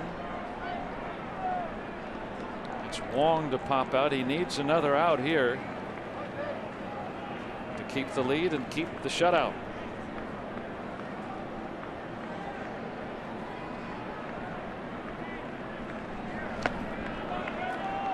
Ball 2.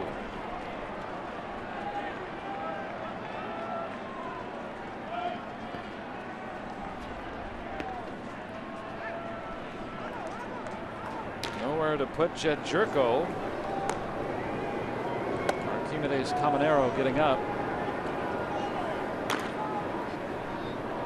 Moss on deck.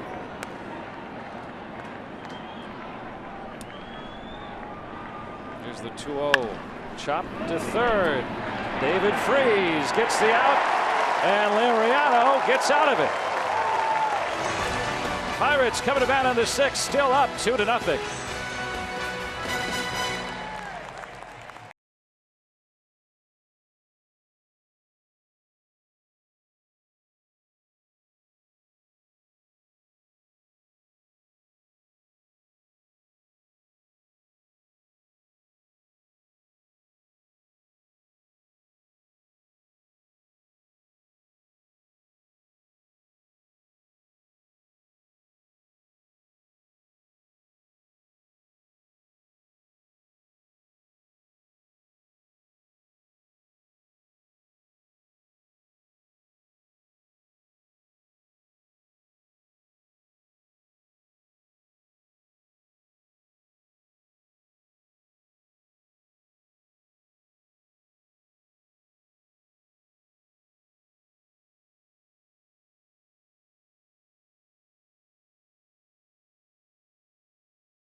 Park, Yadier Molina is making his 12th consecutive open day start for the Cardinals today.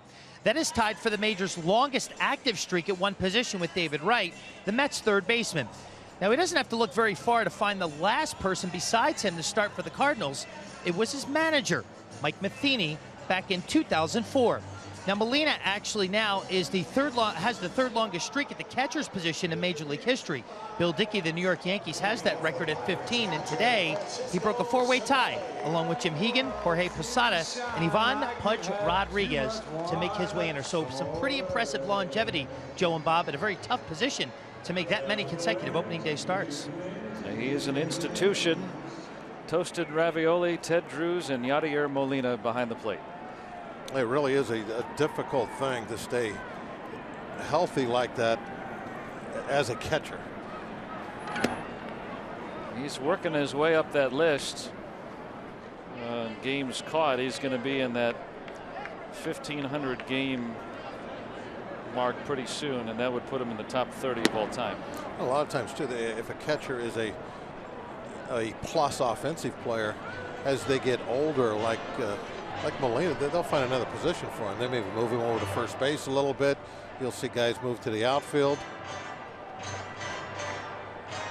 So the fact that he's been able to stay behind the plate and play so often, you know, that's this is a big reason why they went out and got Brian Pena, who is an accomplished backup catcher and certainly can start if needed. But Pena succumbs to injury yesterday and is going to miss first couple of weeks at least because of slipping on a wet step in the dugout. So it's up to Molina to continue even at age 33. Doesn't sound that old, but for a catcher, those knees age a little differently. Absolutely. That's why you see those guys kind of move to other positions if they're, like I say, a plus on offense. Wainwright behind 3-1 on Cervelli, who's already walked today. A couple of free passes issued from Wainwright.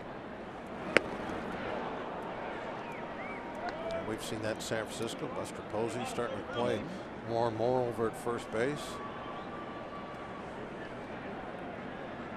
Yeah, that's been a trend, and but as valuable as he is behind the plate, still keeps winning Gold Gloves every year. Hard to move him out from back there. Hit well to left center. Holiday still back on this one, and it'll deflect away from him. Cervelli off to the races, digging in for 3, and he's got a leadoff triple.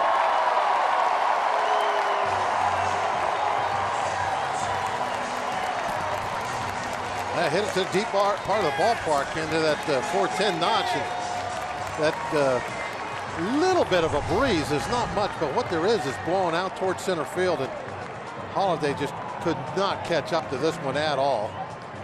He is not he's not a Gold Glover out there. We'll just say that. And he didn't even start the game and left. It's the speedy Tommy Pham who's normally out there, but leaving the game with injury. So Cervelli with 5 3-baggers last year. Great way to start it off for the Bucks here in the 6th.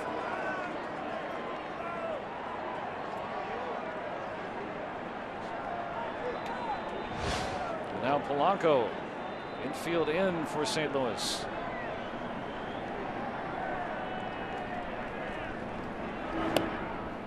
There's that third-time matchup. Went curveball on him, and it wasn't a good one.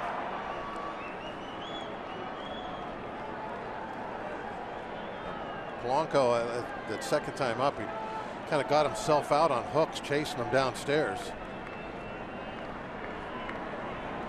1-0.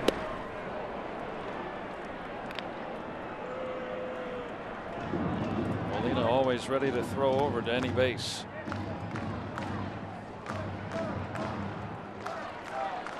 Polanco doubled back in the second, and Cervelli's at third with nobody out. 1-1.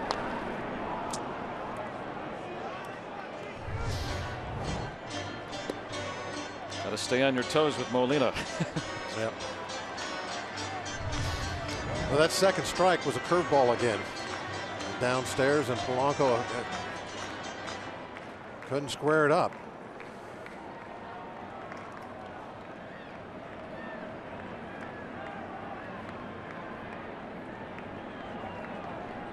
The pitch. High. 2-2. And Molina that time he put down one for a fastball, and then you saw another little sign that he kind of just motioned with his hands, you know, let it fly. Give me something high up here. I think they're trying to set up another curveball down. 2-2. Oh, there it is. That was the pitch that Polanco couldn't lay off of that last at bat. And they set that up, and this time he did lay off.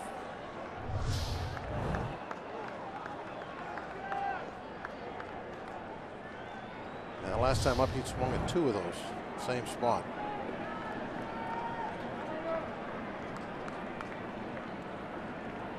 Three and 2. Fly ball or a ball shot through that drawn-in infield. With Harrison on deck. Adds to the Pirates' lead. 3-2 pitch. And another chance for Polanco. Yeah, not surprising. He's staying with that hook.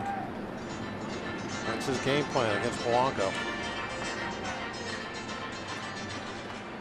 Wainwright's been here before. This is no new rodeo for the veteran.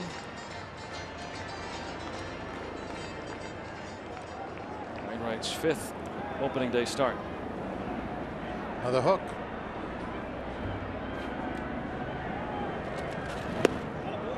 Wow, good at bat, huh? Polanco made the adjustment. He swung at a couple of them, got pieces of them, fouled them off, but he took a couple crucial ones with 2 strikes that were down out of the zone. Here it is. No, I'm not going to swing at it. Last time he got himself out swinging at those pitches. That was a very nice job of making an adjustment in a crucial time. Did not want to strike out with that runner down at third base, nobody out.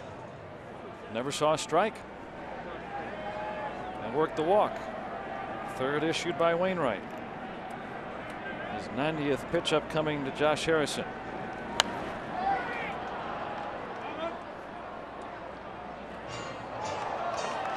Harrison hitless, but a productive out in that 2nd inning, moving Polanco up 90 feet and setting up the 2 runs.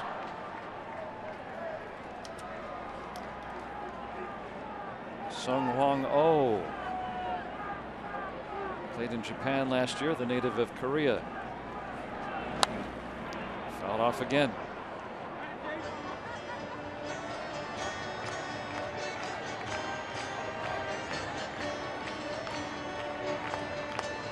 And the Pirates have Tony Watson loosening. It's really different, isn't it?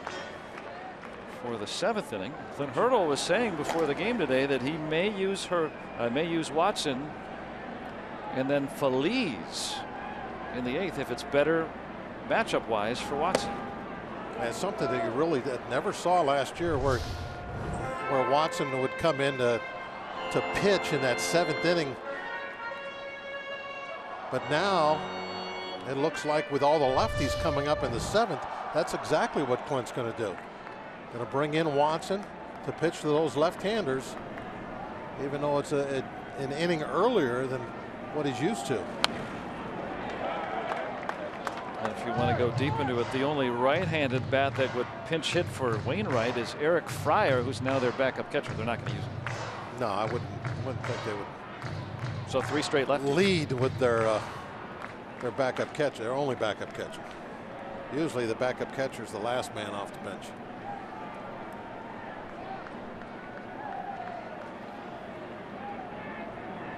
1-2 pitch. Worked it to even.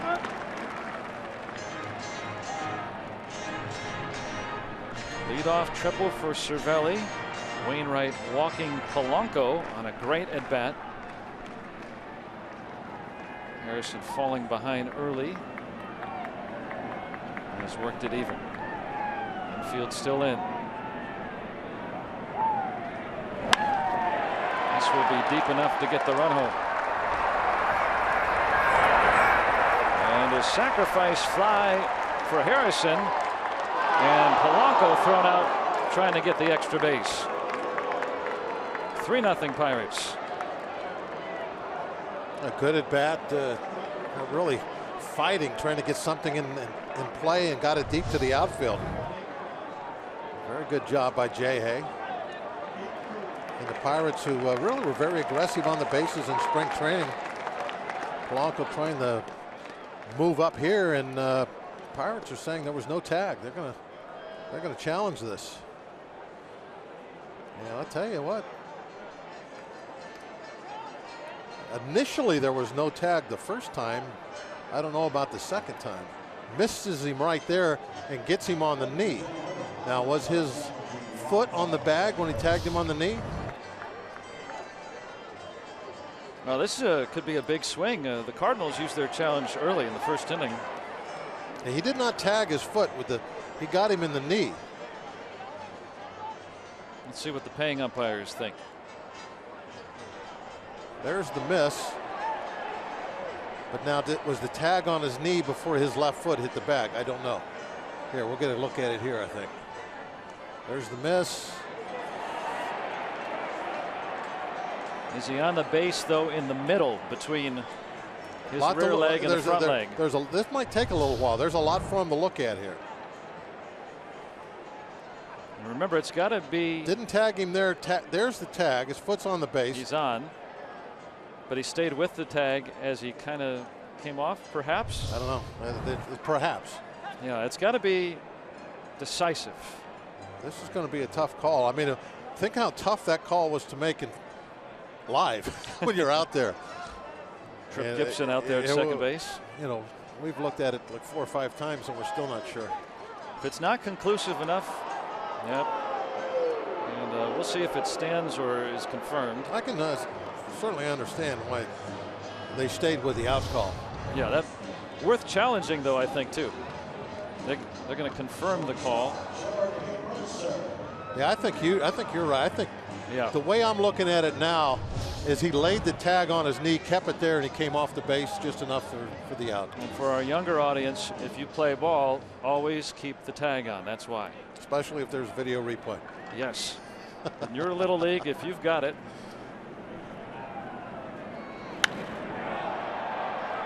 And Jordy Mercer skies to center to end the frame. Pirates get another run.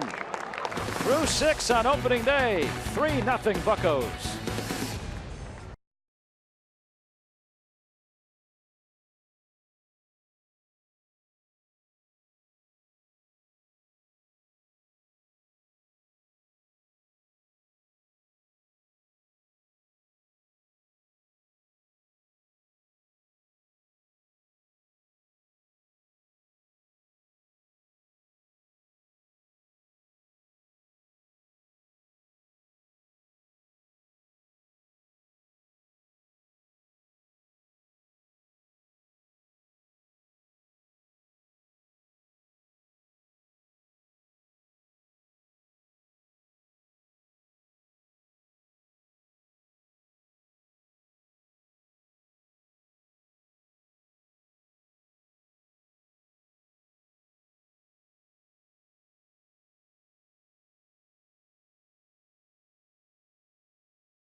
Francisco Liriano, what an afternoon for him.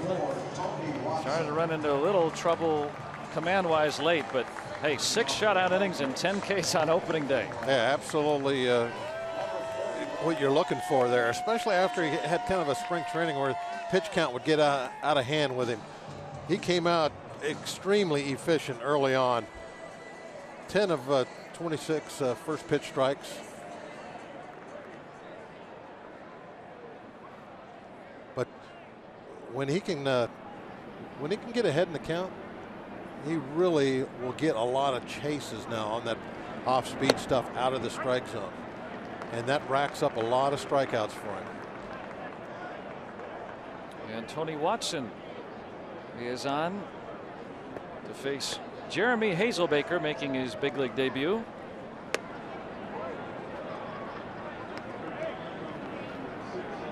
And Tony Watson in the 7th. Amazing season. He's been one of the best for years now.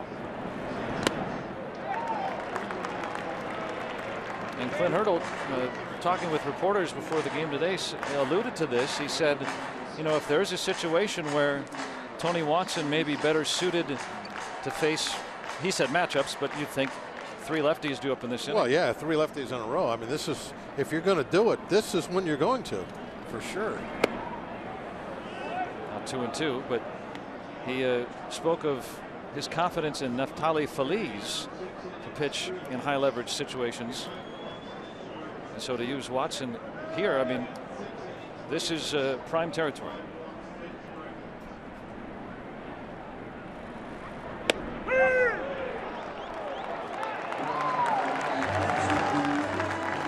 Right on the corner. And Hazelbaker down on strikes in his debut. Cervelli real calm with the glove, didn't move it hardly at all. And when you set up on the corner and you don't have a lot of glove movement, you're going to get that call. Well, we were talking about the new terminology, pitch framing. Cervelli was told that he's the best at pitch framing last year. Carpenter. He got his gold glove today, and he gets it out there.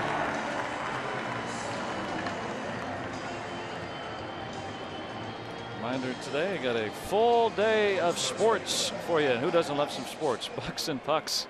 Today is the Penguins in action against the Flyers. Following this one,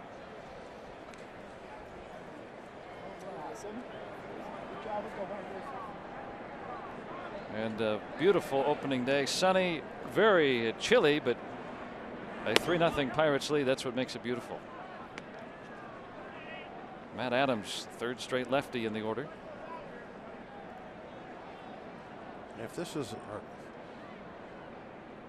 really coldest game of the year, then we have nothing to complain about. When do we go to Wrigley, Bob? Let's take a look. Well, here. we're going to go to Tiger Stadium, or not Tiger Stadium. Comerica, yeah. It can be chilly. Play in the Detroit. Tigers. That has a chance to maybe be. I've lived through a few cold Aprils in that city. That's where I grew up, Detroit, and this is where I hope to make the rest of my days, right here. It's great to be here. I'm really glad on opening day that I had this opportunity, and wife and the father-in-law got to attend the game here today. I know my mom is watching back in the Detroit area today, so just a wonderful day for me personally, and really glad all you guys have been so welcoming to me, and all of you as well. Joe, we're lucky to have you, that's for sure. I mean, this is great for us, and to be able to have you come in here, and just it's almost as good as that slider. Tony Watson sends down the Cardinals in order. And for our 7th inning stretch on opening day, with the Pirates leading this one 3-0. Special moment as we'll hear God Bless America. Stand as we offer support to our troops here and abroad. Today, the Pirates and Sport Clips are proud to salute Staff Sergeant Vanessa Bartow of the United States Air Force, who will now lead us in God Bless America.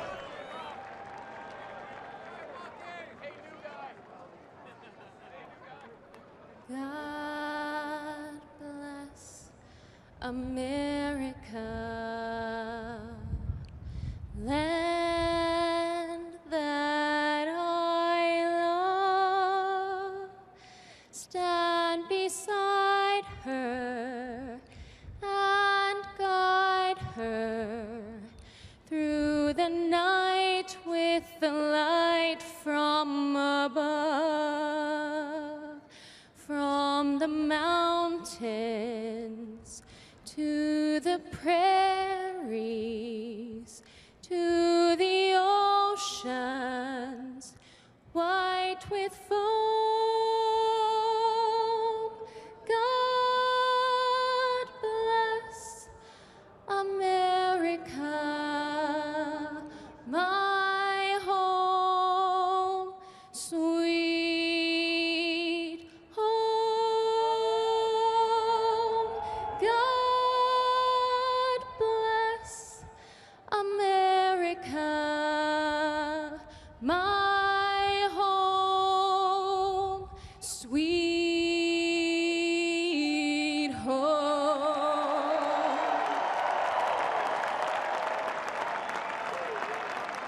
Fans, it's time for the 7th inning stretch. We invite you to follow the bouncing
Pittsburgh Pirates and may not be reproduced or retransmitted in any form. And the accounts and descriptions of this game may not be disseminated without the express written consent of the Pittsburgh Pirates. On the UPMC scoreboard, the Pirates on top 3-0 as we move to the bottom of the 7th. Everybody getting along today. 2016. Is this it? Matt Joyce will pinch hit for Watson to start the last of the 7th. Got a friendlier number as well. It's a good number. One of my favorites.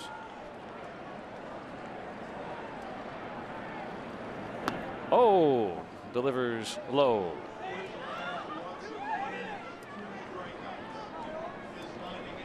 Veteran pitcher in Asia from Korea, pitched in Japan the last couple of years, Sung-Won Oh, making his big league debut.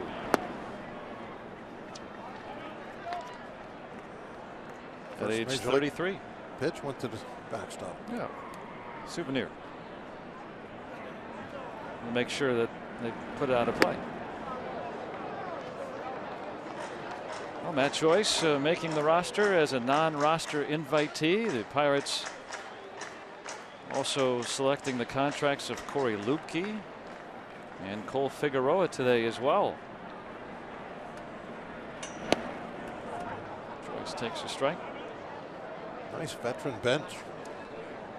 When you look at that, there's some balance. Michael Morris, Sean Rodriguez, and remember, Stewart. Clint Hurdle is going to have some more choices when Gong comes back, because you may have David Freese or Jaso off the bench depending on who's playing at first base that day. And there'll be a lot of flexibility with Freese and Jung Ho back in the out there with Jay being able to move. I mean, you can mix and match all over the infield. Give guys days off when needed. Joyce works a pinch hit walk to start the 7th inning. And on a special Inside Pirates Baseball, you can take a look at the Buccos' new additions, prospects, and the injured, the potential breakout players, and much more. We'll break down this year's looming questions as we preview the Pirates' 2016 season on Inside Pirates Baseball. 6 questions tomorrow at 8, right here on Root Sports.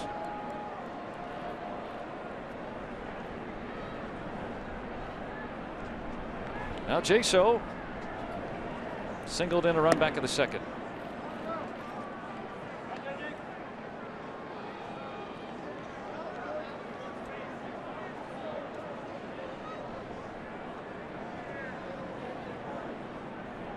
And at 3rd, Carpenter playing in. Now we'll back up a bit. Joyce not much of a threat to run, but he's going here. And Wong gets the out. Well, we're seeing more and more of this. That was kind of an edict in spring training from Clint Hurdle that, you know, guys that don't normally run, we're going to try to put the ball in play a little bit, make these guys put them in motion some. Yeah, that was basically your hit and run there. Yeah, knowing that Jason's going to get the ball out there, put play somewhere. And you hope, you can find a hole, but worst case scenario, even though you make an out, there's no double play, and you have a runner in scoring position. A productive out to be sure. So Jaso moving him up. Oh, has been around for a while now. And there's Archimedes Caminero. Oh, no, I beg your pardon. That is Neftali Feliz getting up, as Clint Hurdle was talking about before the game today, that he likes Feliz. You know, almost all the time it's going to be, the 7th inning, but with the 3 lefties up, how do you not use your lefty Watson in the 7th? And Watson did what he should, got all 3 guys. Here's McCutchen.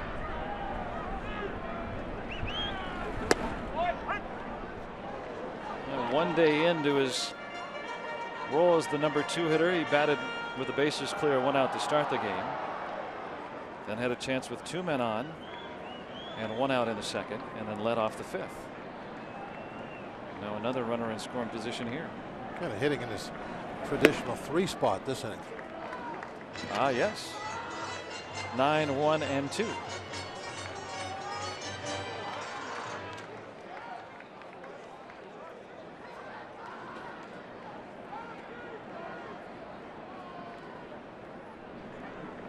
O's 1-1.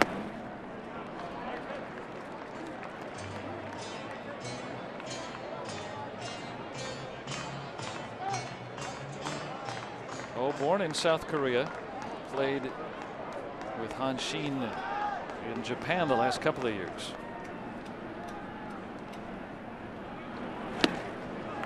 Now 3-1.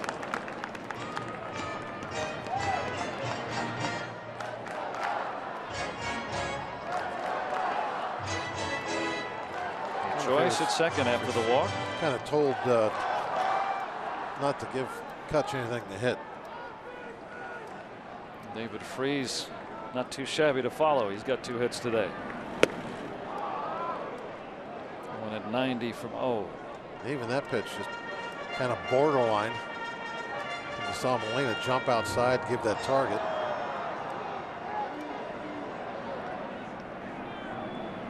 See the UPMC strike zone there.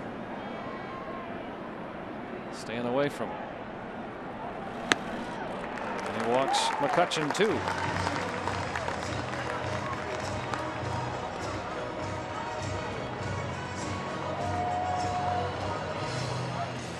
So 2 walks in the inning.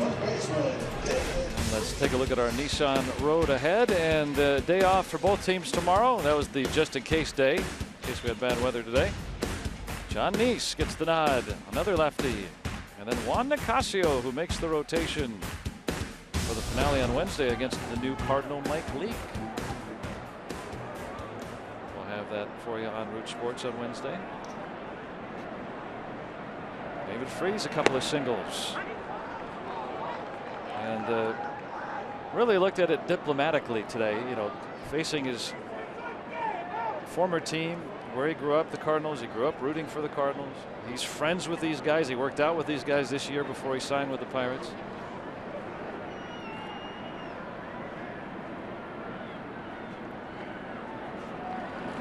Now he doesn't know O. He was ahead 0-2, but he said he'd give a wink to Wainwright before he stood in the box, and then they'd go after him. Got to be businesslike. Mm-hmm. And really, a lot of players are in that same boat. You move around a lot nowadays, and you end up having a lot of times a guy that you hung out with for 2 or 3 years, and now he's trying to get you out.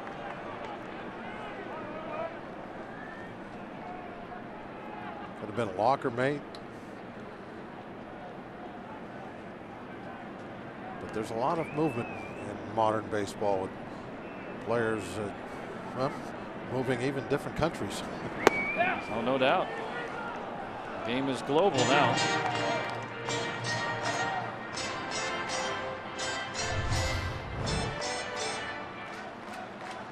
On our Allegheny Health Network Super Mode. Nice shot there, stopping the head of the bat just before he got to the plate. 2-2.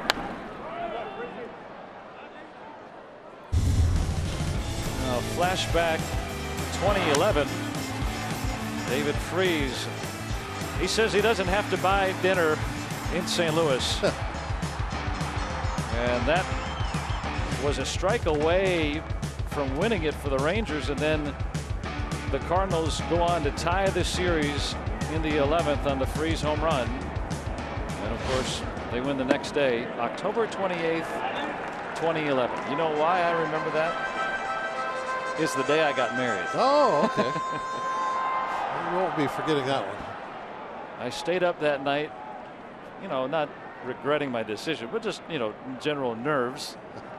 And I remember watching that game, and it kept going later and later. And I'm like, should I stay up this late to watch? Of course I should. Freese called out on strikes. And a step to first base. He thought O had walked to third. Instead, 2 down. Well, this occasionally will happen. You get that borderline pitch, and sometimes it doesn't go your way. And it was off the plate just a smidgen, but there's not too many better behind the dish than Molina presenting a strike for Jerry Lane. Now it's up to Marte. 2 on, 2 out. Pirates lead 3-0.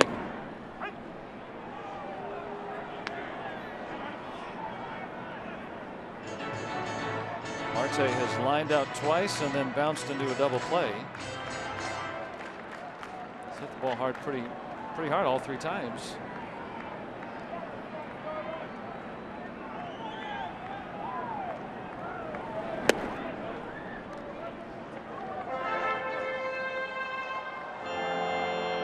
Well, O was nicknamed, among many things, he was a closer in Japan and Korea. Stone Buddha was one of his nicknames. Very stoic look on the mound, unflinching. Stone Buddha. You can't tell if he's sweating this one today. It's his big league debut. Let's walk home. Walked a couple. Stone Guardian. Final Boss. Those are some cool nicknames.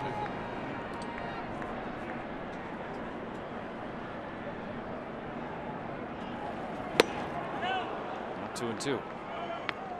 He's just looking to set up Rosenthal with St. Louis.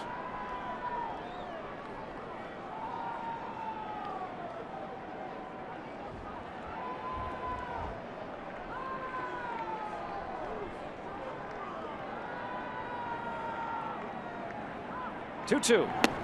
And now full. He's gone 3 balls on 4 hitters in this inning. Cervelli hoping for a chance. He tripled and scored that 3rd run back in the 6th.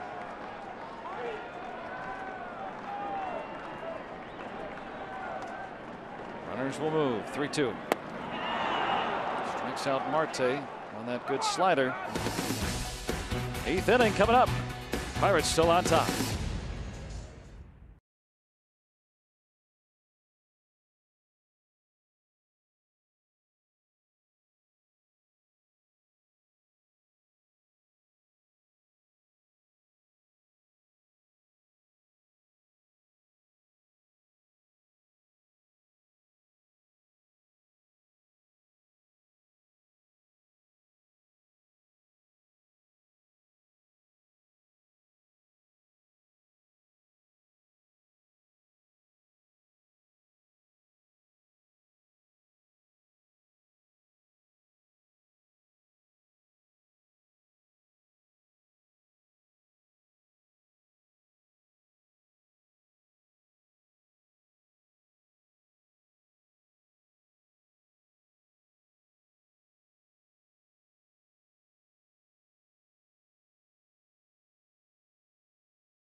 Well, in attendance at the game today is Tyrone Brooks, the former director of player personnel for the Pittsburgh Pirates. You see a shot of him. He's in the top row in the middle of your frame right there. In January, he left to work for Major League Baseball in a newly created position, and it's a long one. Senior Director of MLB's Front Office and Field Staff Diversity Pipeline Program. Now, in layman's terms, his primary duty is to increase the pool of minority and female candidates for decision-making positions in baseball, both on the field and in the front office. He was with the Pirates for 6 seasons and spent the last 4 as their director of player personnel. So another good man moving on, doing great things for Major League Baseball, Joe and Bob. You got a chance to see him at the Bucco Bash down in McKechnie Field, and really enjoying what Tyrone Brooks has done with the Pirates, and then now what he's doing with baseball. And now, Neftali Feliz.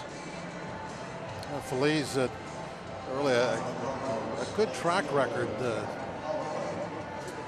Absolute quality work coming out of the bullpens. Not so much recently, but if the Pirates can do a little bit of their pitching magic wand stuff, Ray Searage, I mean, they could just get Feliz back to where he was. Wow. To bring all 3 guys into these games would be amazing. He's been one of the best. See if he can try to get back to it. Holiday. Mad. And underneath that one. And there's one out. Now Feliz has had a storied career, signing with the Braves. And then worked with the Rangers after that big Mark Teixeira deal. He was the Rookie of the Year and an All-Star in 2010. 40 saves that year, and then a couple of years later, the Tommy John surgery last year. Just tried to hang on, ERA over 6. But I thought he looked pretty decent in spring training, and that velocity that was once well over 100, that's not there anymore, but he's still throwing in the mid-90s. Yeah, he's going to average up 94, 95 with the fastball.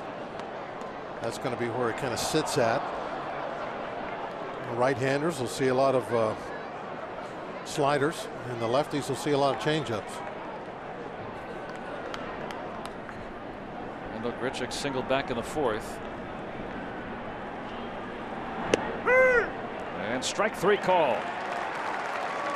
The Pirates have struck out 13 Cardinals this afternoon.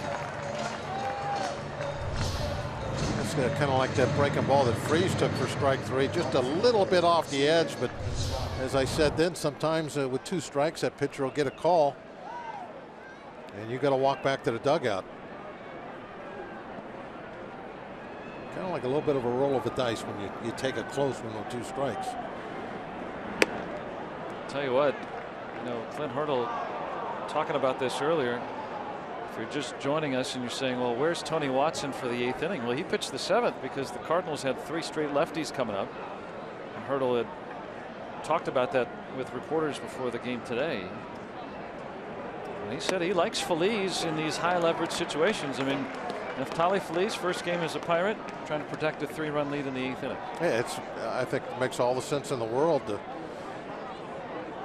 use your weapons the way that they're best suited against the opposition. And when the 7th inning, a close ball game, and your starters out of there, and they got all lefties coming up, bring in Watson and he'll wipe them out. I feel like a byproduct of that too is you give a lot of confidence to Feliz right off the bat. Hey, I'm going to use you in a lead right off the bat in the first game of the season. And if you had, it'll be flipped the other way too. You get all right-handers coming up the 7th, and it'll be Feliz that will be out there at that point.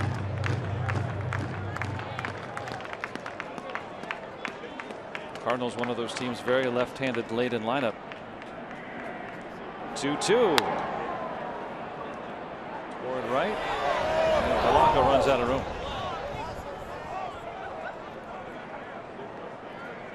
Well, the Pirates with a couple of runs in the second. Francisco Liriano drove in a run with 2 men on. John Jaso followed with a base hit. Mark Melanson stretching in the Pirate pen. Pirates adding a run on a sac fly by Harrison in the 6th. Nice play by Freese. How about that pick? He's had a couple of nice runs over there today. And Neftali Feliz with a 1-2-3 8th inning protecting the lead. And he's a Cardinal no more. He's one of us.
Brought to you by Kenny Ross, Total Confidence Pricing, and by Levin Furniture, the official furniture and mattress supplier to the Pittsburgh Pirates.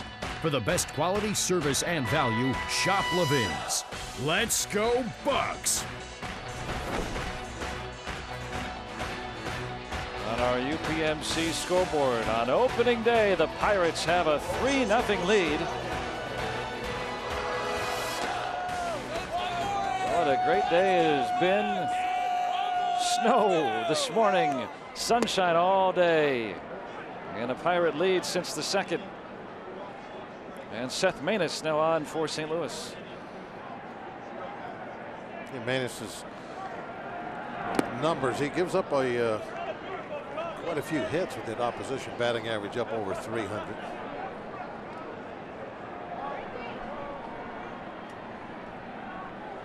Cervelli tripled his last time. Oh, did that get him? It's not. Maybe that might have nicked the uniform.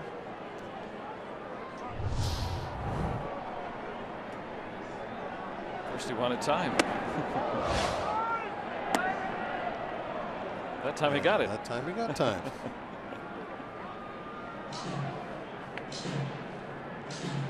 Good timing on that, didn't we?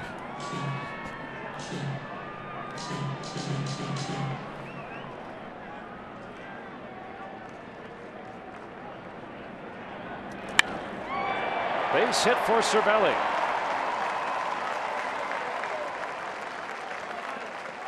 Two-hit day for the Pirate catcher.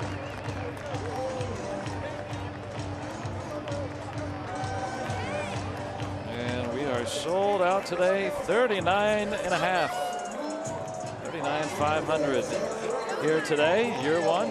That's 2, 3, 4, 5, 6, 7, 8. I can't count that high. Remember when they had turnstiles that would count? Now it's just the scanners. Isn't it something? Did you get your ticket scanned? Yes, I did.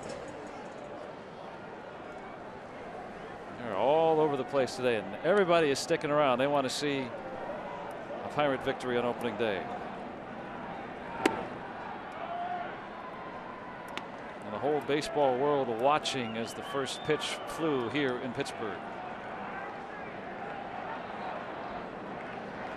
Now this time Polanco don't have to be worrying about that curveball.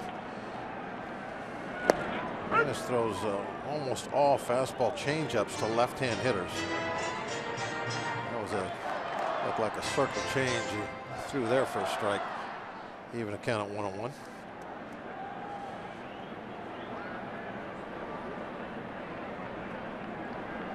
You see him set that grip again. You look in his glove from the center field camera. You see, it looks like he's got his whole hand wrapped around the baseball. That's his changeup grip.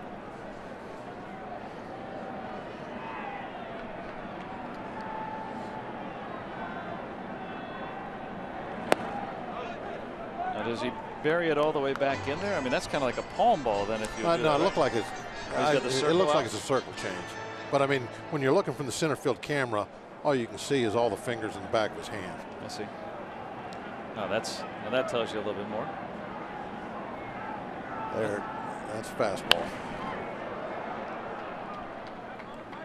That's two-seam fastball. What he said. Got two-seam fastball and change up, and then when the right-handers are up there, he'll throw a few sliders. Yeah, not too many throw that old palm ball anymore. No, run into a few of them, but not many. There it is. Polanco with a base hit. You see right there, he made that adjustment, moved his fingers all around the ball. That was the changeup grip.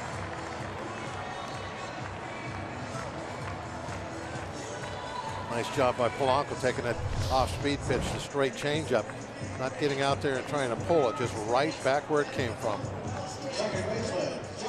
So Polanco with 2 hits today. Cervelli, Freeze, each with 2 hits. Josh Harrison has made 3 outs today. 2 of them have been very productive. One moving over a runner, setting up a run. The other a sac fly.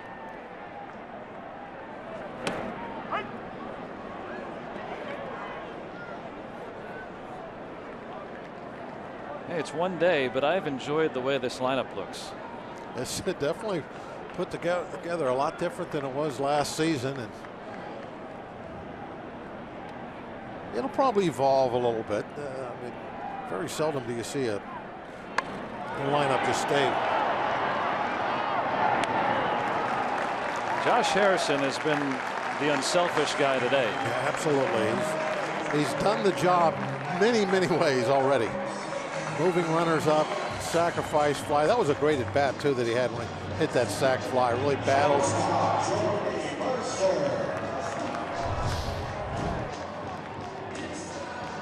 Good job squaring around early, giving himself up, making the third baseman come in and field that ball. When you're bunting somebody to third, you can bunt it hard at the third baseman, and your job is done. All he can do then is come in, and he has to field the ball. And the Cardinals again with the infield in.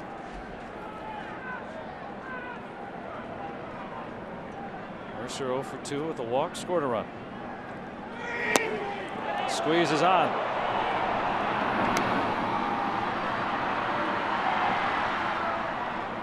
And the out 2-5 on Cervelli. And that is the suicide squeeze, meaning that Mercer has to make contact with that ball.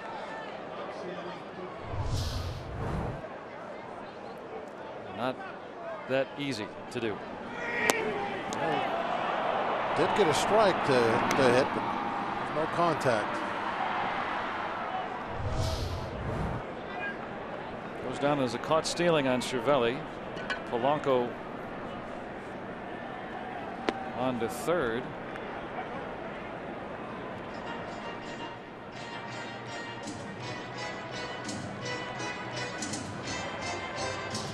So with 2 outs now, Mercer needing a base hit to plate that insurance run.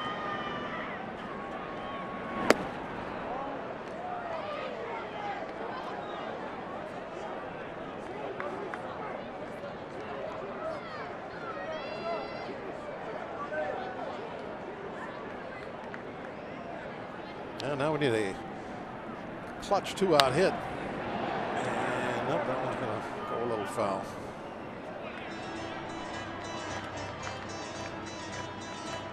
Keep in mind too, you've got Polanco at third, and you bury that pitch in the dirt. You've got one of the game's best behind there, as Michael Morse has now moved out on deck to bat for Phillies. Mercer to center, deep, and this one's over the head of Grichuk into the wall. Jordy Mercer in at second with an RBI double.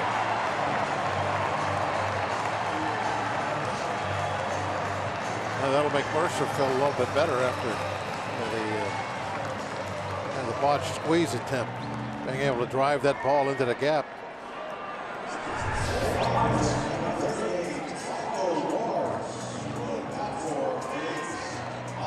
Big 2-out hit for Jordy Mercer. Now with a 4-0 lead going into the ninth. It does change the feel even more. This lineup just pecking away at the Cardinals all afternoon. Might mean we don't see Melanson. He had been warming.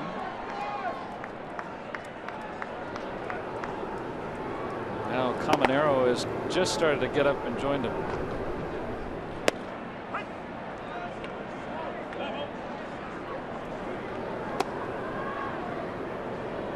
Caminero in the foreground.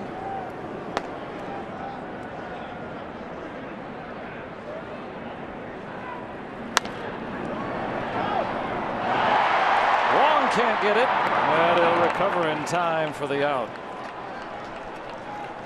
And the Pirates get an insurance run. Ninth coming up. 4-0 Buccos.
Sports is Wednesday when the Bucs wrap up this season opening series against the Cardinals. Our coverage begins at 6:30 with Pirates pregame presented by W.B. Mason.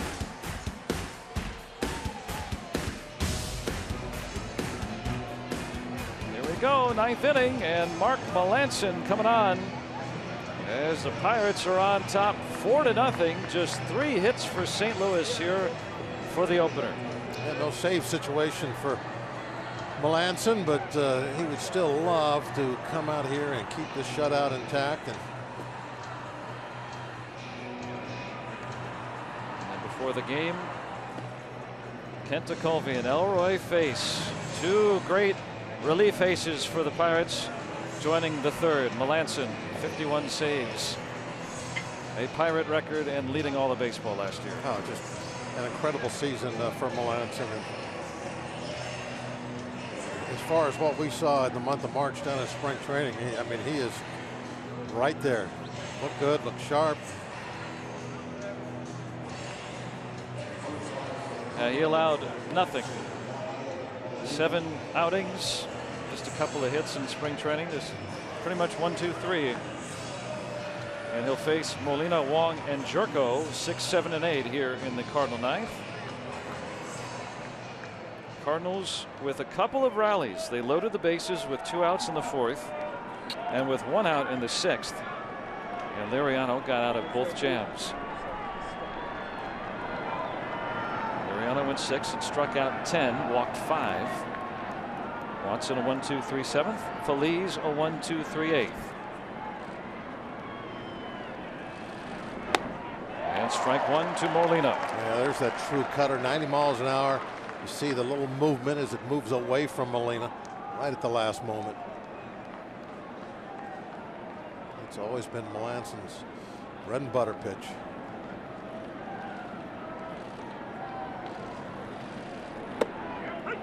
Taking strike 2. I thought last year he did a good job adding a pretty useful curveball. Not that he didn't have a curveball, but I mean, the way he used it last year really became a nice kind of different pitch for him, a different look to a lot of hitters. There it is. Well, he's almost to the point with that cutter because it breaks so late. He could almost rely on one pitch, but just goes to show you how committed he is to continuing to get better. 1-2 to Molina. Cardinals have their 4th hit of the afternoon. Molina kind of just fighting that one off.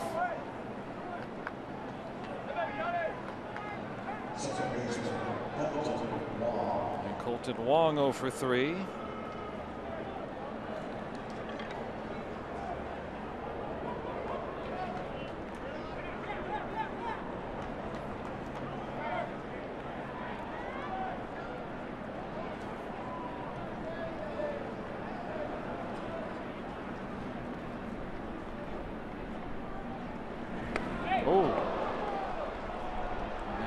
On for St. Louis. Now it's getting a little more interesting than I wanted to see.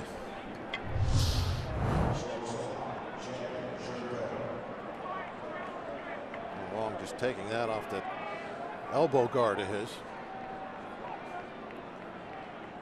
On our Allegheny Health Network Supermo, a great look there.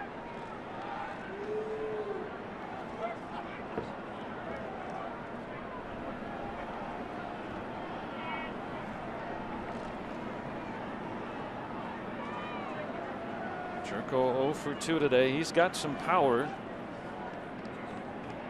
We're in this cold Sunday afternoon, and Cervelli wants to chat. Now they want to make sure they're on the same page. Signs, you know, with the runner out at second base.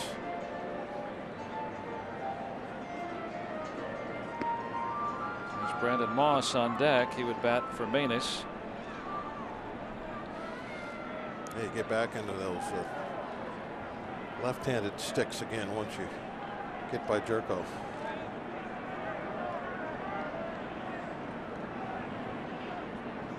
First pitch. Rodriguez in the game for defense.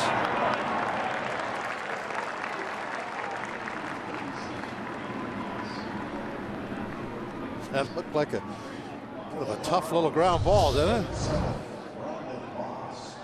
Right off the end of the bats. Had some funky spin, a little side spin to it. Looked kind of like a shortstop or Yeah. somebody moving over there at first. He makes some great plays no matter where you put him in the outfield. He makes some highlight plays.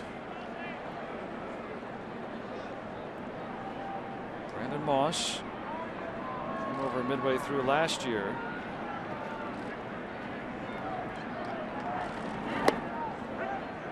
Melanson very, very good against lefties last year.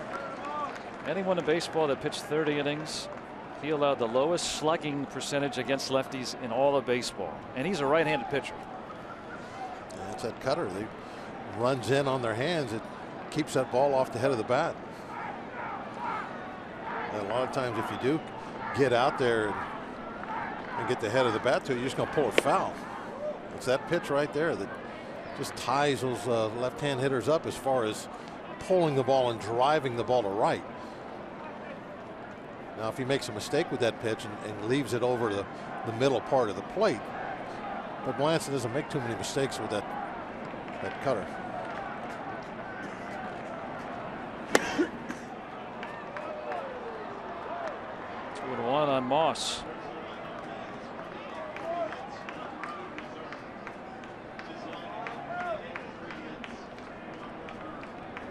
Molina at third. Wong at second. Single and a hit batter. Trico's bounced out, moved him over. 2-1. Broke his bat. He threw a couple cutters that were just in a little bit. Moss was able to take them. And then he just moves it out far enough to force the swing and throwing it as a strike. That ball was right on the inside corner. A lot of guys without that kind of command, when they move the ball out, they got to move it out to the big part of the strike zone to ensure a strike. But he just moved it out there just far enough to where he would get a swing after Moss was able to take those two preceding pitches. 2-2. He struck him out. And they'll have to throw him out at first. You see that curveball that really became such a great pitch for him last year. It's a swing and a miss and the chase on it.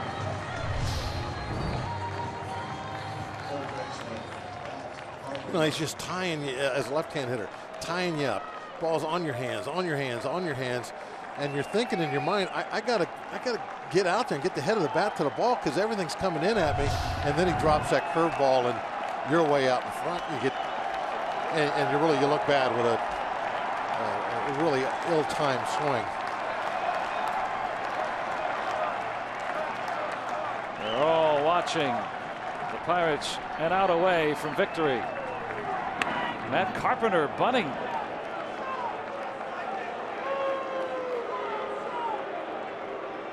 His job is right now. He's trying to get on base. The tying run is on deck.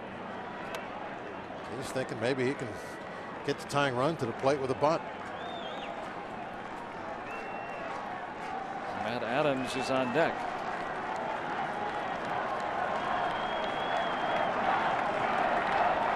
$39,500.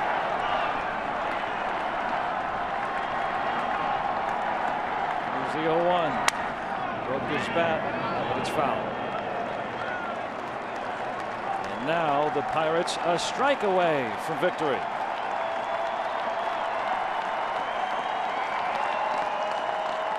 Laureano in 6, struck out 10.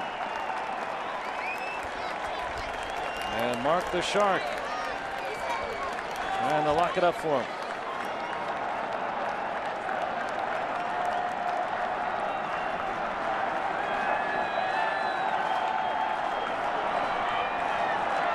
Kind of game you want on opening day, isn't it? Couldn't be any better so far. Oh, it's just been perfect. Nothing but zeros. 2 outs.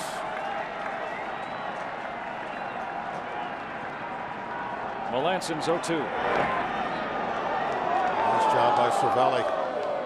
He knows on 0-2 he's called for the curveball. It's probably going to bounce right in front of him, so he's anticipating, gets those knees down early.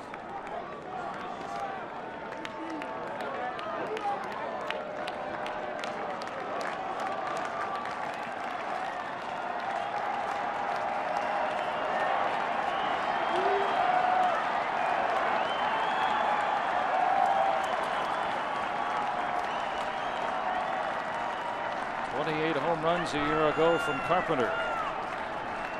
Melanson a strike away from Mendigan. 2 on, 2 out. The 1-2.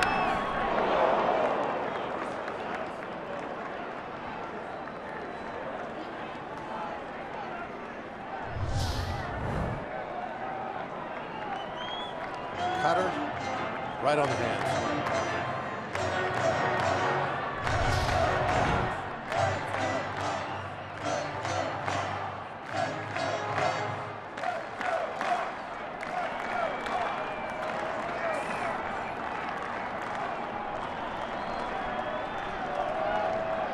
They're ready to raise it.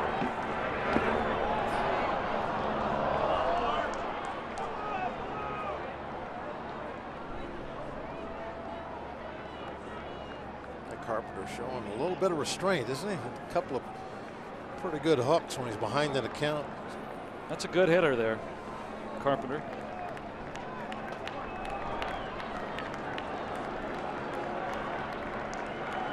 Facing one of the best in Melanson.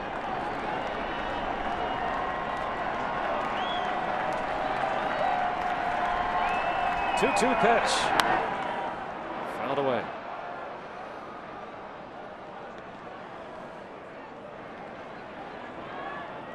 Another example, this time with the curveball, of him just moving the ball enough to get the edge of the strike zone and provoke a swing. He laid off the 2 curveballs that just barely bounced. Then he brings one and puts it right at the knees. Can't take it. You got to swing.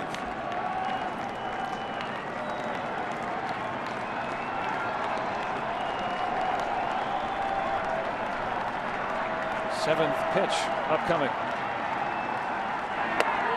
Now full. Well, this is just a great battle right here with Carpenter. Carpenter's doing a super job, and Melanson's putting the ball right where he wants to. Cutter's on the hands. He's dipping that curveball either down just below the knees or at the strike zone. Look at the 2 clusters. The cutters and the curveballs. Early throw on 3-2. And the Cardinals will get on the board. Molina is in. Long held at third. And on the 8th pitch of the at-bat, a strike away from getting shut out. Matt Carpenter drives in the Cardinals' first run of the day. Well, Carpenter ends up winning that battle. Fought him to 3-2. And then you don't want the tying run to come to the plate with a base on balls. He made sure he threw a strike on that full count, and Carpenter was able to get the base hit on it. Now it's Matt Adams who is that tying run here with 2 outs in the 9th. And Melanson ahead, strike 1.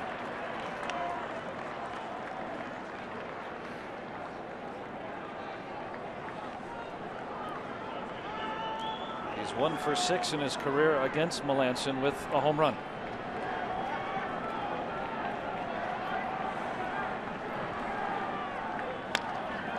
And strike 2 as Carpenter was moving on the pitch.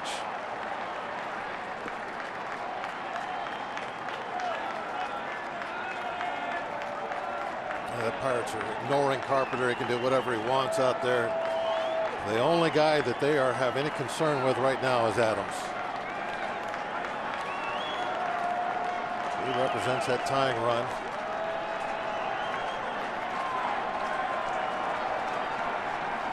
A strike away from victory. 0-2.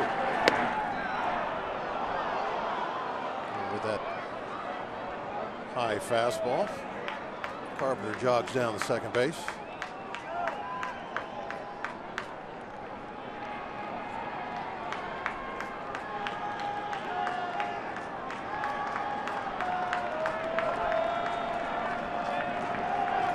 One-two pitch. Here we go. Build up. 2 balls and 2 strikes. And now a base hit with Carpenter could score a pair, perhaps.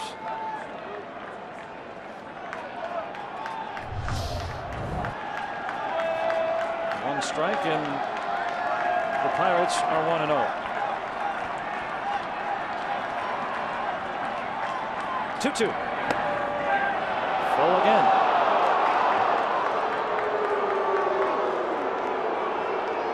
That was a tough pitch to take. It definitely looked like it was borderline. Well, there you see it. It was a little upstairs and a little in. Matt Holliday would be next. In the air to center. McCutchen. And the Pirates win. On opening day, the Pirates beat the St. Louis Cardinals. David Freese with a couple of hits today. Liriano, 10 strikeouts over 6 shutout innings. And the Pirates are 1-0 on a 4-1 win today against St. Louis. Yeah, really an entertaining game, I think, for the fans. You had the great pitching all afternoon. And, you know, seeing the type of offense that, you know, hopefully we'll see the entire season with the, you know, guys moving runners up. Jay Hay did a great job of that, getting some extra base hits, getting some important 2-out hits with Mercer getting that drive out into right center to put the final run across, kind of give you a little breathing room, which it ended up we needed a little. But it just was really a great opening day ball game, not only for the Pirates, but I think for the fans and viewers at home. This is a lot of fun. Yeah, well executed all around. The Pirates win it 4-1. And let's go to Rob King and Kent Tekulve. Joe and Bob, thanks very much. A great way to begin the opening day. A little chilly, but under blue skies, beautiful sun, and a terrific start for the Buccos. Absolutely, and a win, and you know, you can't ask for a better start to the season. And by the way, it was against the Cardinals. David Freese, a former Cardinal, now a member of the Buccos. Nice debut for him as we send it back downstairs, this time with Robbie Inzmakowski. Robbie. Yeah, Kinger, I got David Freese, the former World Series hero with the St. Louis Cardinals. Here he is in a Pirates uniform. David, 2 hits, fantastic defense, and most importantly, a Pirates win. How do you describe your first opening day in a Bucco uniform? It's fun. You know, these fans are great, and they've been coming, packing this place out for a few years now, and this is what I expected. So it was nice to get this W. You're a veteran. You've had some big moments in your baseball career, but what was it like, if there were any emotions, trying to manage them facing your former team and also trying to play your first one with the Bucks? I wasn't really worried about it. I mean, I think it'd be different if I played for him last year, but it's been 2 long years since I was a Cardinal. Obviously, I have a lot of friends over there still, but it's just a baseball game. How much do you embrace your role with the Pirates, however long you may be playing there, and whatever your role may be when Jung Ho Kang comes back from the DL? Yeah, I'm just going to come in ready to go. That's what we have to do. That's how the Pirates go about it, and I'm going to follow their lead and just come in, you know, whatever's asked me, I'm going to do it. What were your first impressions playing a baseball game in the North Shore for the home team? Oh, this is great. This is unbelievable. This is one of the best parks in the league, some of the best fans, and I'm happy to be a part of it. Thank you, David. All right, thank you. All right, Rob. David Freese helping the Buccos with a victory here on opening day. Thank you. Robbie and David, thanks very much. A quality veteran to add to this team. A couple years ago, the quality veteran that they added was Francisco Liriano. Just like we promised earlier in the game, it's Miller time, presented by Miller Lite. And Teak, how about Francisco Liriano? Goes 6 innings and strikes out 10 as he keeps the Cardinals off the board. Yeah, you know, you go back to spring training, there were some rough outings for Liriano. This is why with veteran players, we don't worry about spring training. Francisco Liriano did what he does. He came out and pitched an outstanding game for the Pirates, got into a couple jams, got out of them. Great day for Liriano. He led the way for the Pirates to victory today. Just 3 hits allowed, 5 walks, 10 strikeouts. Pirates win by the final score of 4-1. That was Miller time, presented by Miller Lite. Opening day, a beautiful day here at PNC Park. A little chilly, but a gorgeous day and a great way to start the 2016 season for the Pirates. They defeat the St. Louis Cardinals, the defending division champions, by the final score of 4-1. Stick around, much more analysis with Teak as we put a wrap on this show on Pirates Postgame, presented by the Allegheny Health Network. It's coming your way next.